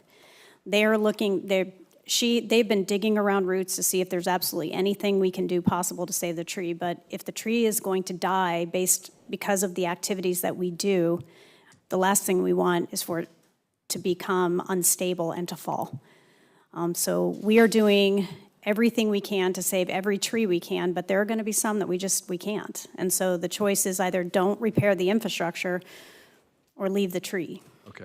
Well, I would say two things. One is, and I've been in some communities where sidewalks are replaced with rubberized sidewalks to accommodate trees, root systems, so that you don't put concrete back on top of it. And I know they don't last as long and as good, but I mean, again, we're trying to. Yeah, these trees are actually impacting the road and the curbing, not so much. The sidewalks are mostly, yes, we have lifting out there, and we have done all kinds of shaving the sidewalks down and doing everything we can to avoid that. We've done root pruning, but this is actually more on the roadway side. And the only other thing I would suggest, and again, going forward, I don't know when we started this communication and when this is happening. We have a road project up there that we're paving that we're going to do, and it seems like, just like in Sutherland, we have this project, and the communication starts at the time of the project, almost. And I know a little bit ahead of time, but again, it gives people a little bit more ownership if they at least can have their frustrations voiced, and if there's enough time to do that. And so, anyway, I'm just, again, these things are over the top, and I get particularly sensitive about it when Building Development Review Services tells me of a person wants to build a home and has 25 trees on it, but they're not the right kind of trees, and we have to put more trees on the property because we have to, We developed an entire communication plan around Cobb's Landing, and we have implemented that. We're also we're mitigating for the trees that come down. It's just that we may not be able to mitigate right in front of the house because of the problem that the existing tree has already caused. So we had a whole communication strategy around this community and this project. And these are trees that are between the sidewalk and the street. Correct.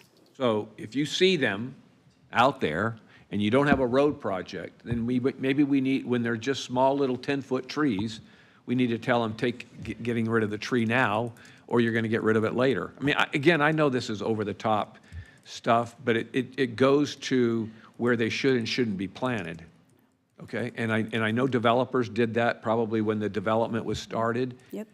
Somehow, they got approved. We didn't tell them they couldn't do that, or they did it, and we just looked, I don't know what happened.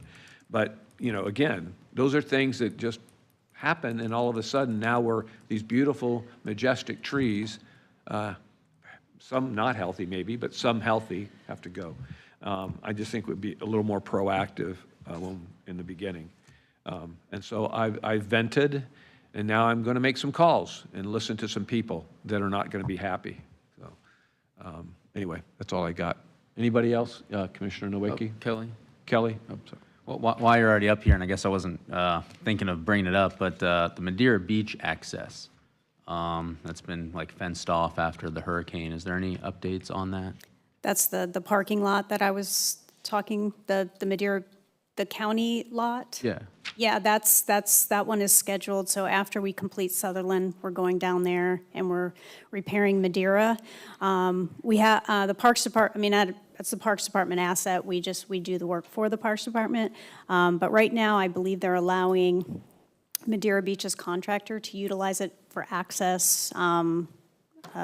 They're reconstructing some of the groins that were out there on the beach, and they're bringing their equipment through there. So I know there's been some coordination using that asset, but that'll be this fall. Yeah. Okay, thank you for that. And then just real quick, I appreciate everyone's time during the work sessions today with the MSTUs, and I would really just like to implore, my colleagues here.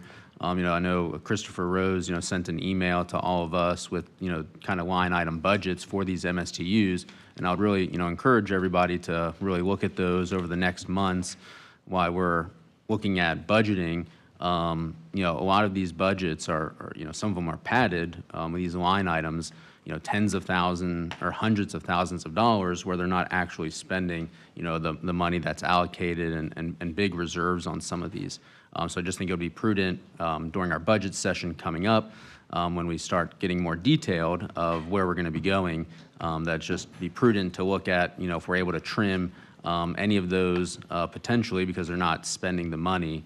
And so I would just, you know, think we're going to have a robust conversation about that, and would just encourage everyone to really look at those line item budgets that were sent out. So thank you. Yeah, and all I would add to that is that there are some pretty big budgets in our county that that represent a huge percentage of our monies that need a lot of attention as well. So sometimes you just, you know, again, I'm not saying that there aren't places that can be cleaned up or maybe tightened up a little bit. Again, just keep in mind the history of where we've gotten, where the requests have come from, where, you know, the calls from the community for changes have or haven't happened. And so I just, you know, again, it's all in perspective, but of course, you know, it's always good to have new, fresh perspective every year. Because I've certainly been a fiscal person too, so it's not like I don't appreciate all of that. So just understand the perspective, though, that we're working in, the history, and also how we got to where we are. So, anything else? Yes, Commissioner Scheer. Yeah, Commissioner, I'm very disheartened to hear about this boat ramp being closed in the middle of summertime.